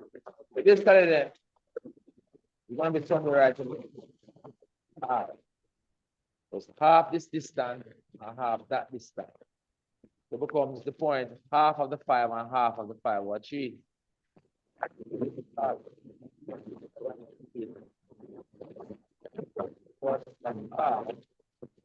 5 over 2, half of 5.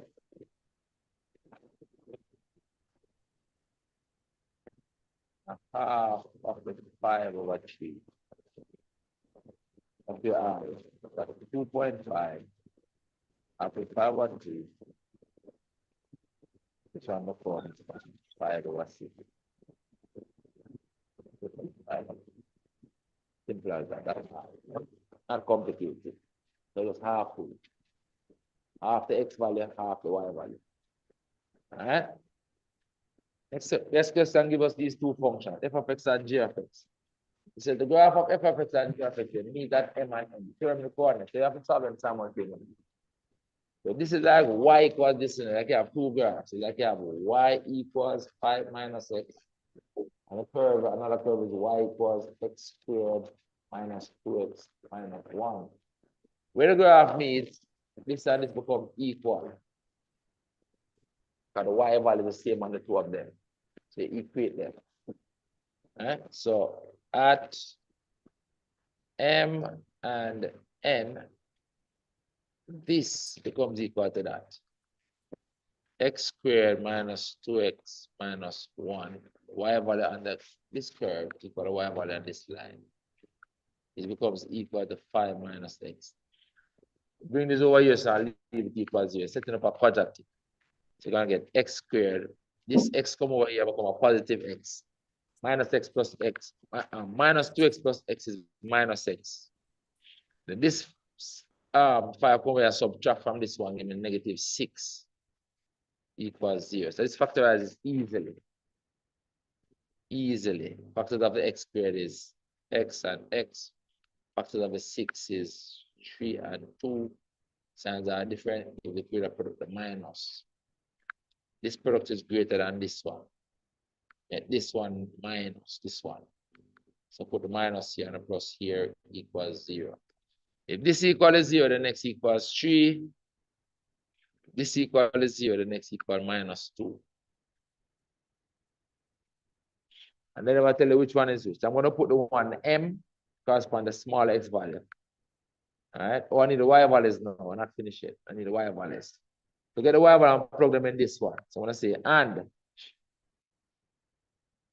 y equals, plug it in this one. Use the line. Y equals 5 minus 3, which is 2. And the other one, y equals 5 minus x.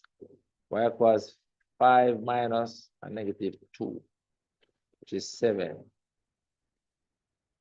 All right, so m Let this one be M. M is -27. And N is 3.2. Those are your answers. I make the smaller one of the smaller x value. Like it comes first. 4 marks for that. Time out your equation. Next question says, gives us this, what's that? Speed time graph. Remember, for speed time graph, gradient is acceleration. Deceleration is fall. It's fall gradient. Fall over run. Acceleration is rise gradient. Rise over run. Area under the graph is distance traveled. Area under the graph is distance traveled, right? Those two. It says Mount is cycling at 12 meters per second. See here is already at 12 meters per second. That's how the graph started also. It says after 4.5 seconds. See here after 4.5 seconds. After the right is traveling constant speed and at 12 meters per second. After 4.5 seconds, it started to decelerate, means slow down. To a further for a further 2.5 seconds, and then it stopped. Then decelerates for 2.5 seconds, which is right here. This is 2.5 seconds. See there, look. Start decelerate, yes, so 1 second of deceleration, 2 seconds of deceleration, half second of deceleration. That's what they have said. So what they have said is represented on a graph. And time, the speed time graph is shown. First, I said, calculate the constant deceleration. That's down here, so that's fall gradient. Fall gradient. This equals fall gradient. Meaning fall over run. And the fall was by 12, and the run was by 2.5.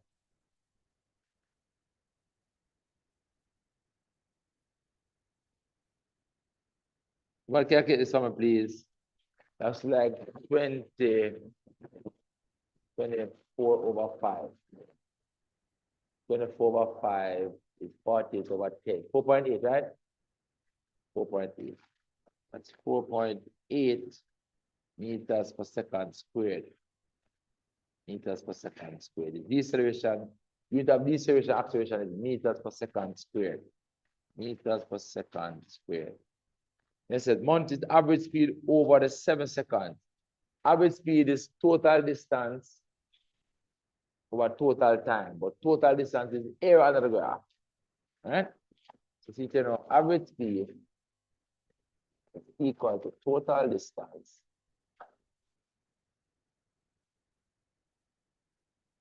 over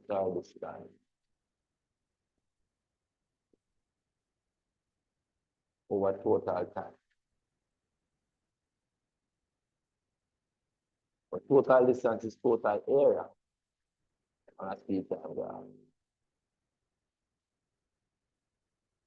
Area under the graph. I put that total time. Total time. What's the total area? Total area is the area of the trapezoid. This side up here is a much. 1.5. This side down is 7. The side between those parallel sides is 12. We have the sum of these two parallel sides multiplied by the distance between them, right? That gives a total area. All right, so it becomes half total area on top here.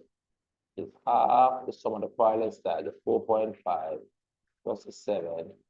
And the distance between them is 12. And you're dividing that now by the total time of 7. That gives you average speed. The total time is 7. This total distance is this area. That area is the area of the trapezium. This is a calculation. Put that in a calculator and work it out.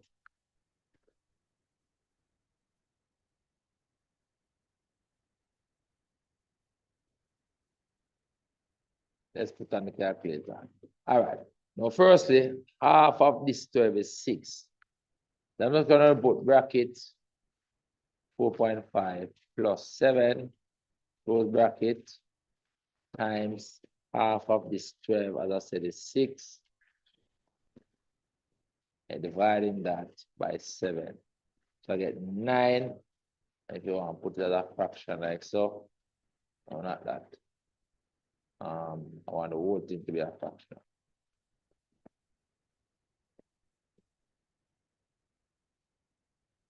Over 7. Same thing. 9.86. 9.86. That's 9.86 meters per second. Average speed. Very good. 2 more questions. 2 more questions. Oh, good. Our next question. Circuit theory. This question says in the diagram below, A, B, C, and D are points on the circumference of a circle with center O. It says AOC and BOD are diameters, and it said these two lines are parallel. These two lines are parallel. So once you have parallel lines, you have Z angles, like right here. This angle and this angle are Z angles, alternate angles. You also have co-interior angles, U angles. So these two angles are co-interior between these two parallel lines joined by this transverse line. So these two angles equal 180 degrees. They are to 180 degrees. Co-interior angles, all right? We also have another Z down here, down here, down here, and down here. As I said, you know, it means that these two angles equal. This one and this one equal. So R equals 2P right there. Right?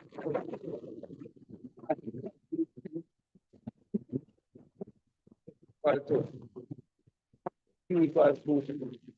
Additionally, these two angles must equal as well. Q and P equal because that's an ISOC triangle right here. These two angles equal. I equals Q. Right? Those are some of the things one pick up. Let's answer the question. Let's answer state Y angle ABC 9 degrees. That's subtended by diameter is. Subtended by diameter is like subtended by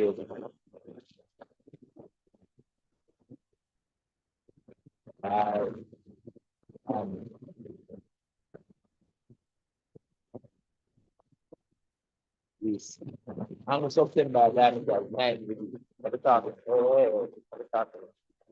Angle subtended by diameter 9 degrees. Next one. Terminal of instead of following the show detail working when next one give a read by answer. Angle BAC, angle BAC, angle BAC, angle BAC. That's not the one. I want the 2P. Look here now. I want the 2P, right? I want the 2P. I want the 2P.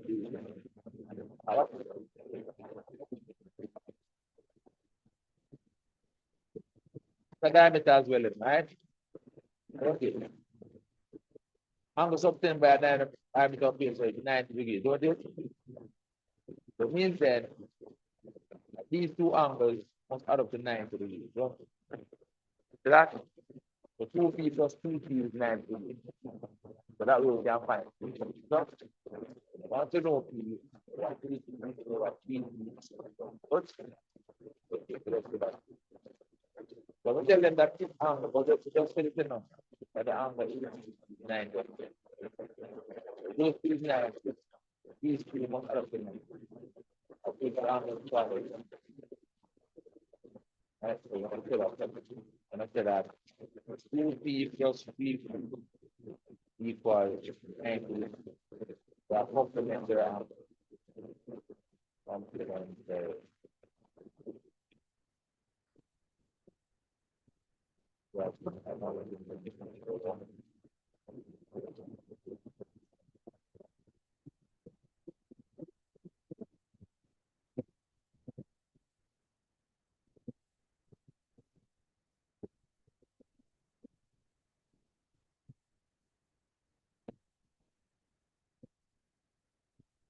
That's 5P equals 90 degrees. 90 divided by 5 is a minute. 90 divided by 5 is 180 divided by 10, 80. And therefore, angle DAC, which is equal to 2P, equal to 30 times that. So DAC was 3P. Yes. Next angle what is angle Q. Look at it. Angle Q is equal to 2P, you know. Why is that? Same segment. Q is equal to 2P. Q is equal to 2P. Is equal to 3P. Why? Angle the same segment are equal. Angle same.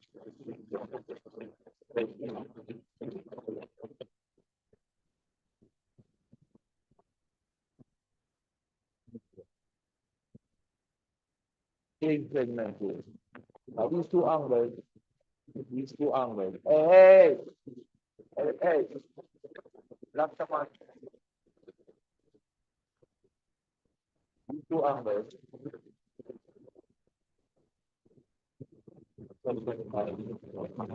For substance here. Substance by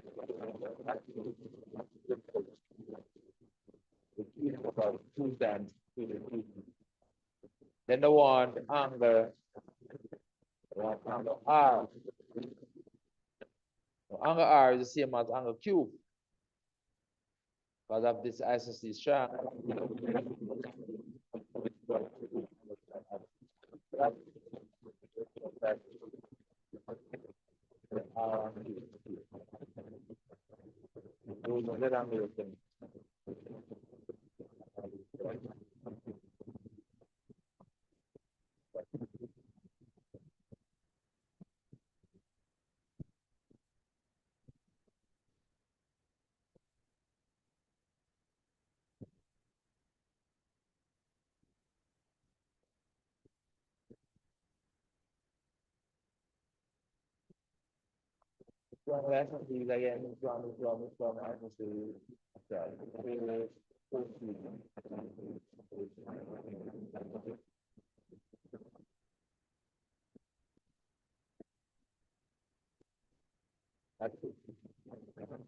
Next question. From our H, the bearing of two buoys, S and Q are 185 and 315 degrees respectively. Hey. So from here, this bearing to this one down here, S is 185 with this two. Bearing to the other one is all the way around here is this 211. Right? All the way around here.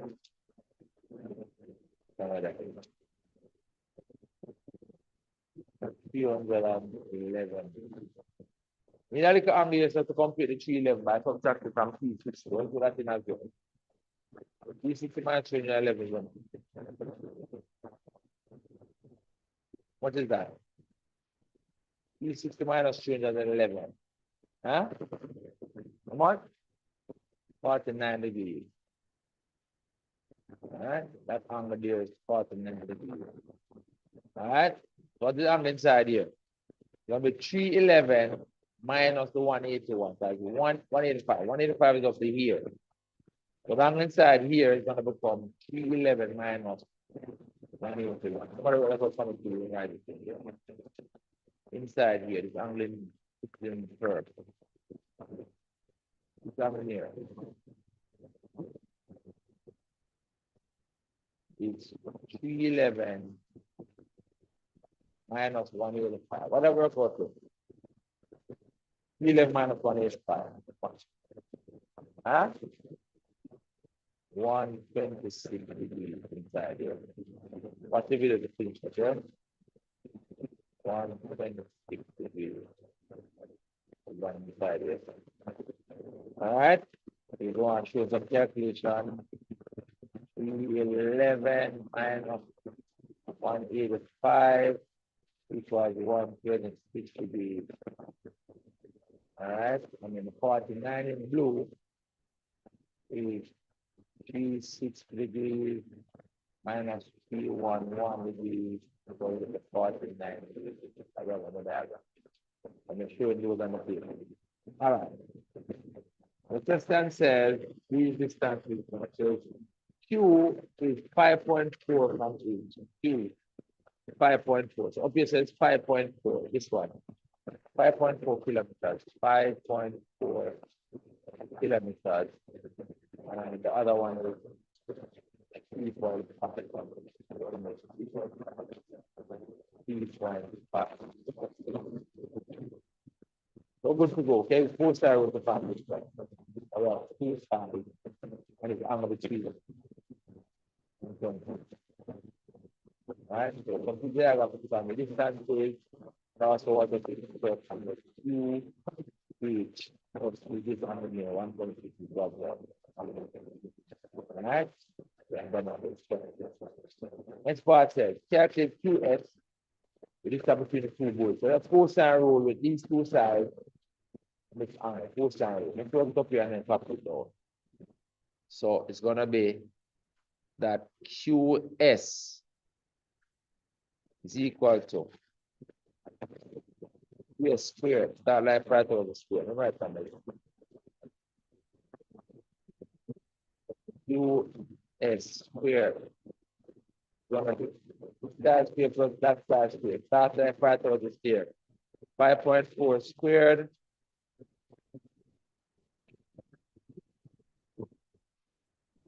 Plus 5.4 squared plus 3.5 squared. It's subtract up minus 2 times 5.4 times 3.5 and the cosine of the 126 degrees on the between there. And instead of squaring this, you move the square and the square root everything already. Let's copy this down. Cosine rule.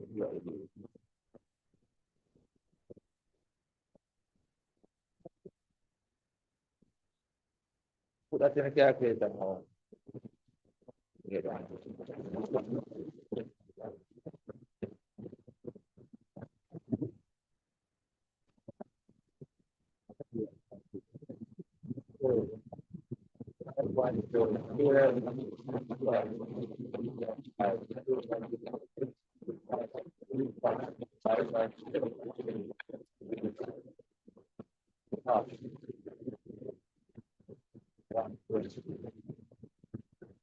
7.976. So it's called 7.98.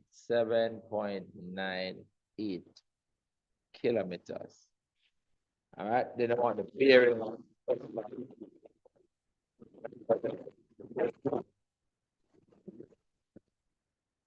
Remember, when the bearing always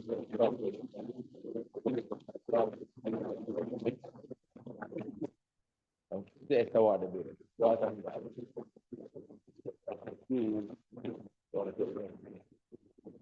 All right, so from here now we will not line here like this.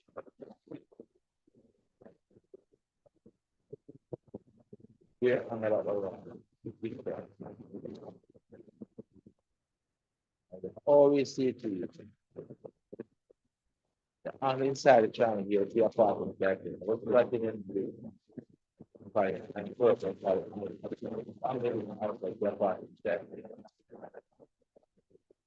the interesting thing, you know, is that we're actually can find this angle up here. Like these two angles are both here. This knot and this knot divided, and then going by this line. These two angles in here are 4 inches on the other 1 inch. Inside here, then 1 inch to the minus 5.9. What is that? 1/1. So the bearing angle that one theta, let's call it bearing angle theta. 1/31 plus the alpha. So what have to calculate the alpha? We will time it. But this side over here, calculate a while ago, is 7.98. This side is 7.9. Put on in third. This side is 7.98 kilometers. Okay, use sine rule because we have this pair of angle and side opposition to other. We can use sine rule. When you use this pair, with this pair. Wow, the alpha. What I need the alpha. Alright? So the bearing angle that we want, theta, 31 plus alpha, 131 plus alpha. Maybe it's sine rule. That's what it is. Let's go back to the Q class here. The bearing angle that we want. Here's the bearing angle that we want. 131 degree plus alpha. We need a sine rule for alpha.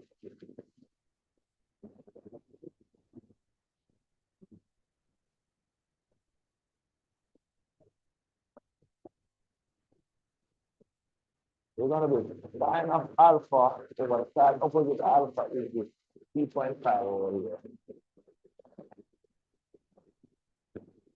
Equal sine of the angle that you know is the 126.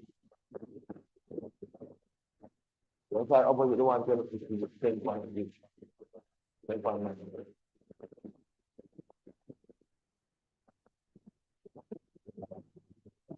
So,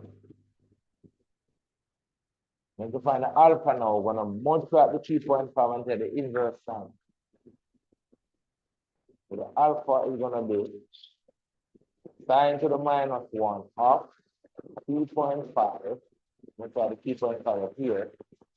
Times the sine of 170 degrees divided by the 7.93. Put that in the calculator, get alpha, then we get alpha with no theta. Alpha equals. That's in the calculator.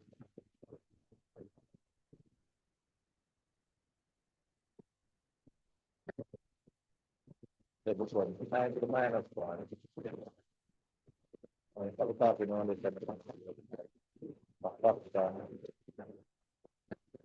3.5 times sine of 120 over 7.9. And it's 20.3 degrees. 20 by 21. But it just by 21 from now because we want to get the final answer to know 3 degrees because 21 degrees. And so therefore, I don't need to place like that.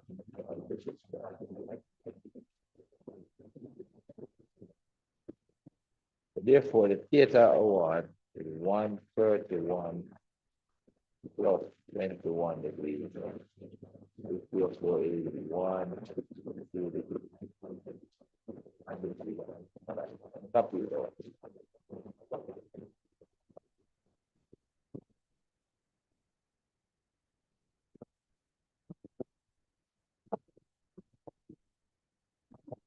Yeah.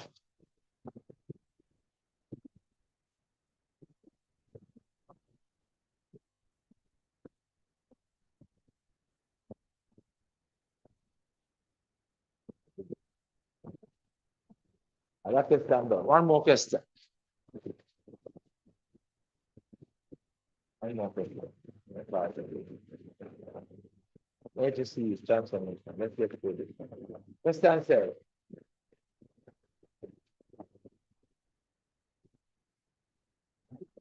What is that matrix?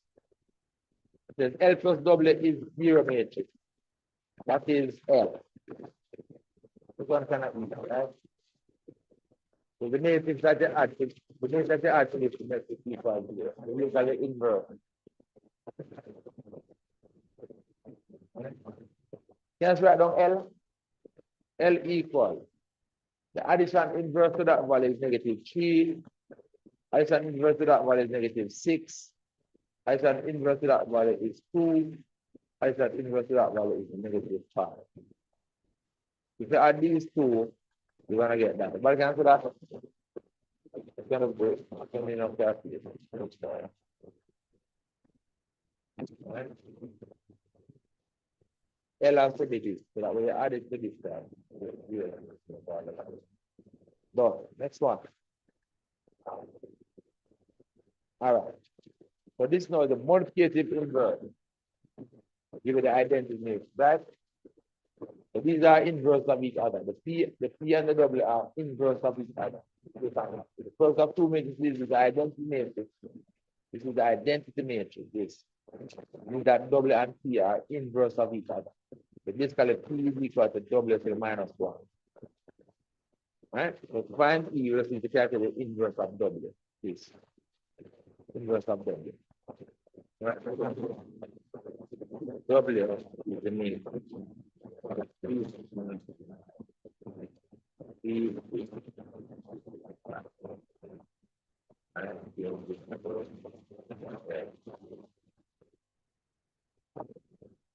All right.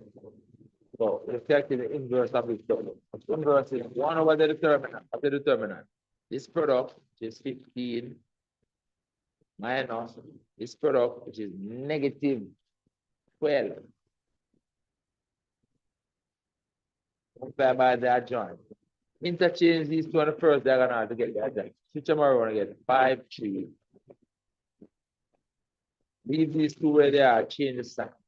This 6 becomes negative 6. This negative 2 becomes 2. Now this under here add to 27, don't it? This under here so add to 27. And minus plus. We divide each of those values by 27. So the answer is 5 over 27, negative 6 over 27, 2 over 27, and 3 over 27. We're putting each of these over the 27. That's what we're doing. That's the answer, the inverse of P. P is the inverse of W, for the product equals the identity matrix. All right? For multiplication. This one down here says, a right angle triangle M has these as its vertices. When transformed by this matrix, that's a reflection in the line y equals x. This is the y equals x reflection. Y equals x reflection. You must know what that does. It takes a point xy and it maps it to yx.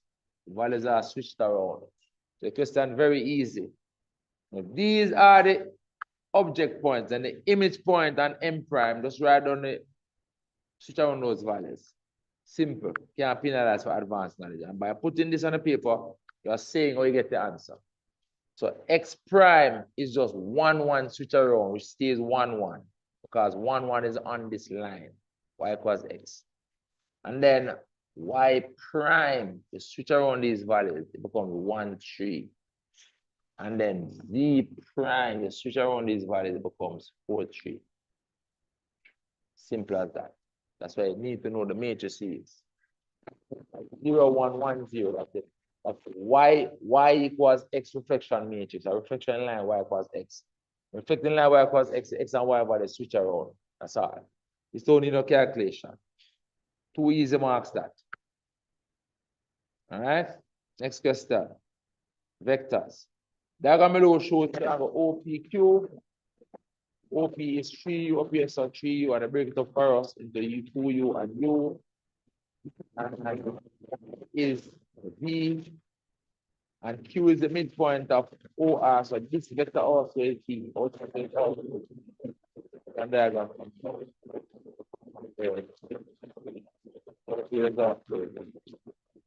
That. Okay, so it's 2V, OR is 2V. All right? So M is the midpoint of these two. So this now is the average of these three vectors. But this vector is the average of these three.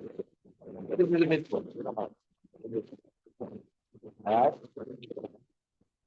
L is the point and OP is such that OL is 2/3 of OP. Let's say they basically break down the point for us. So we have to talk about it. I will do something else. All right. So right in terms of U and E, LM. So look at the diagram. How do we go from L to M? What would be nice is just get kind of what the picture is here. Like, P is the half of it. If you like, just follow the ON, everything is true. Find the vector ON. ON, let's try to over it. Vector ON. Half of O P plus O Q. That's the time midpoint. The OP is 3U, you know. Half of 3U, this is 3U. It becomes 3 over 2U. When OQ is V, I want half of it. It becomes half of V. You got OM. Then if you want to find LM, we can use O at the last one. That's the calculation. It's OM. OM is this one. That is V over 2U plus V minus OM. OM is just 2U right here. We're subtracting 3U. The answer then becomes half V. Half V. This is 1.5 minus 2. 1.5 minus 2 becomes -1/2. It becomes -1/2. So this is that is correct. Diagram. This is saying because L to half of this. Half of this.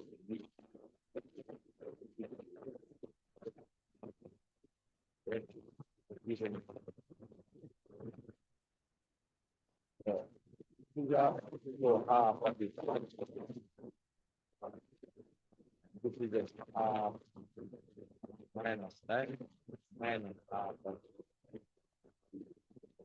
double half of it. This guy's saying let's combine.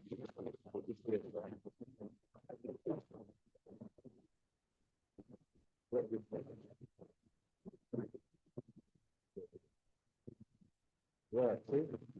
So we just found the energy. The calculation diagram. Good. Let's test that. 1 PR. Let's go to the diagram.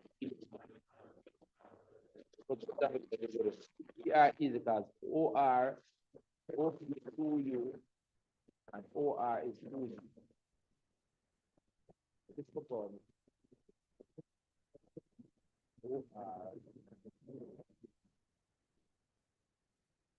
OR is 2V1, then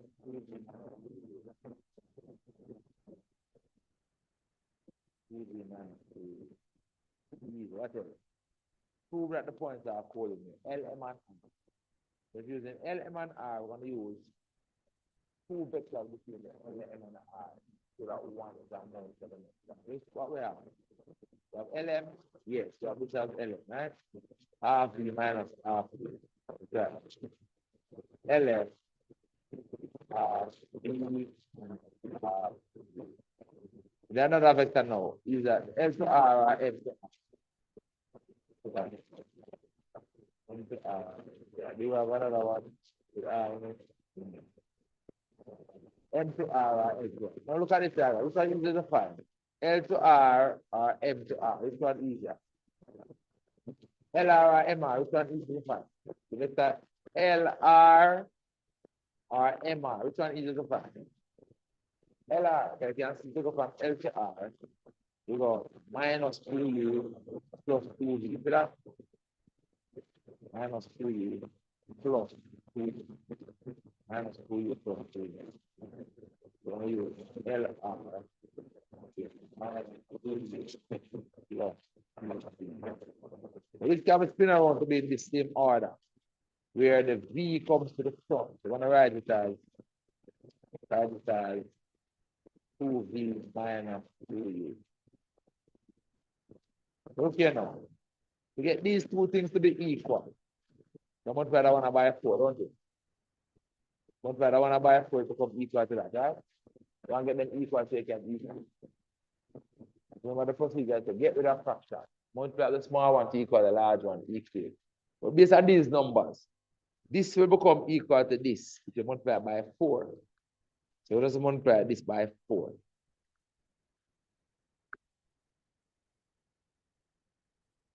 Multiply by 4, you get 4ln.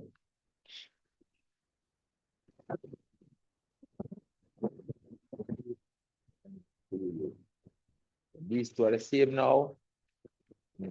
These two are the same. Okay, equate.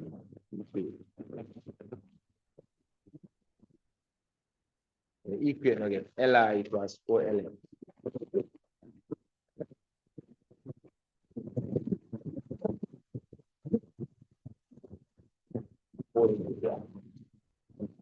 One to apart. Don't think of going in it. Five.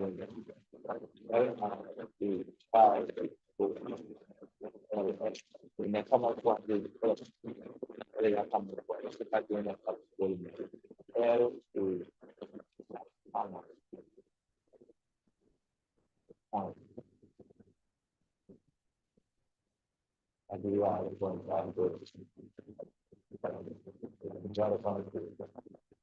therefore, L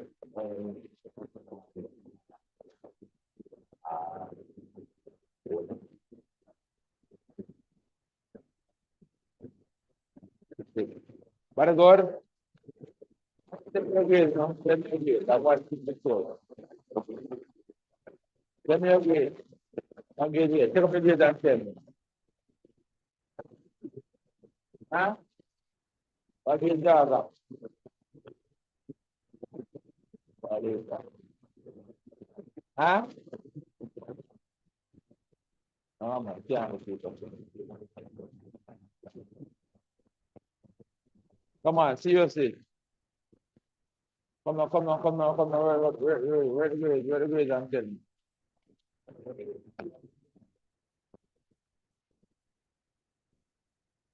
Record the grades and tell me before you leave.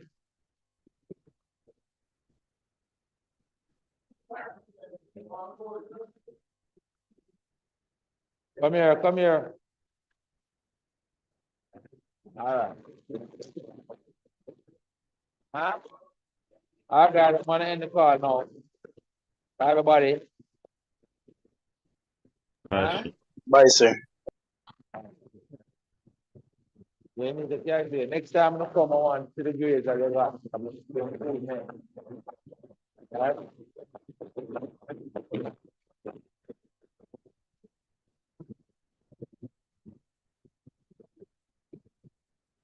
When I'm going, I want to show you something when I'm going. What? I want to show you something. Where roll are you rushing to? I want to show you something.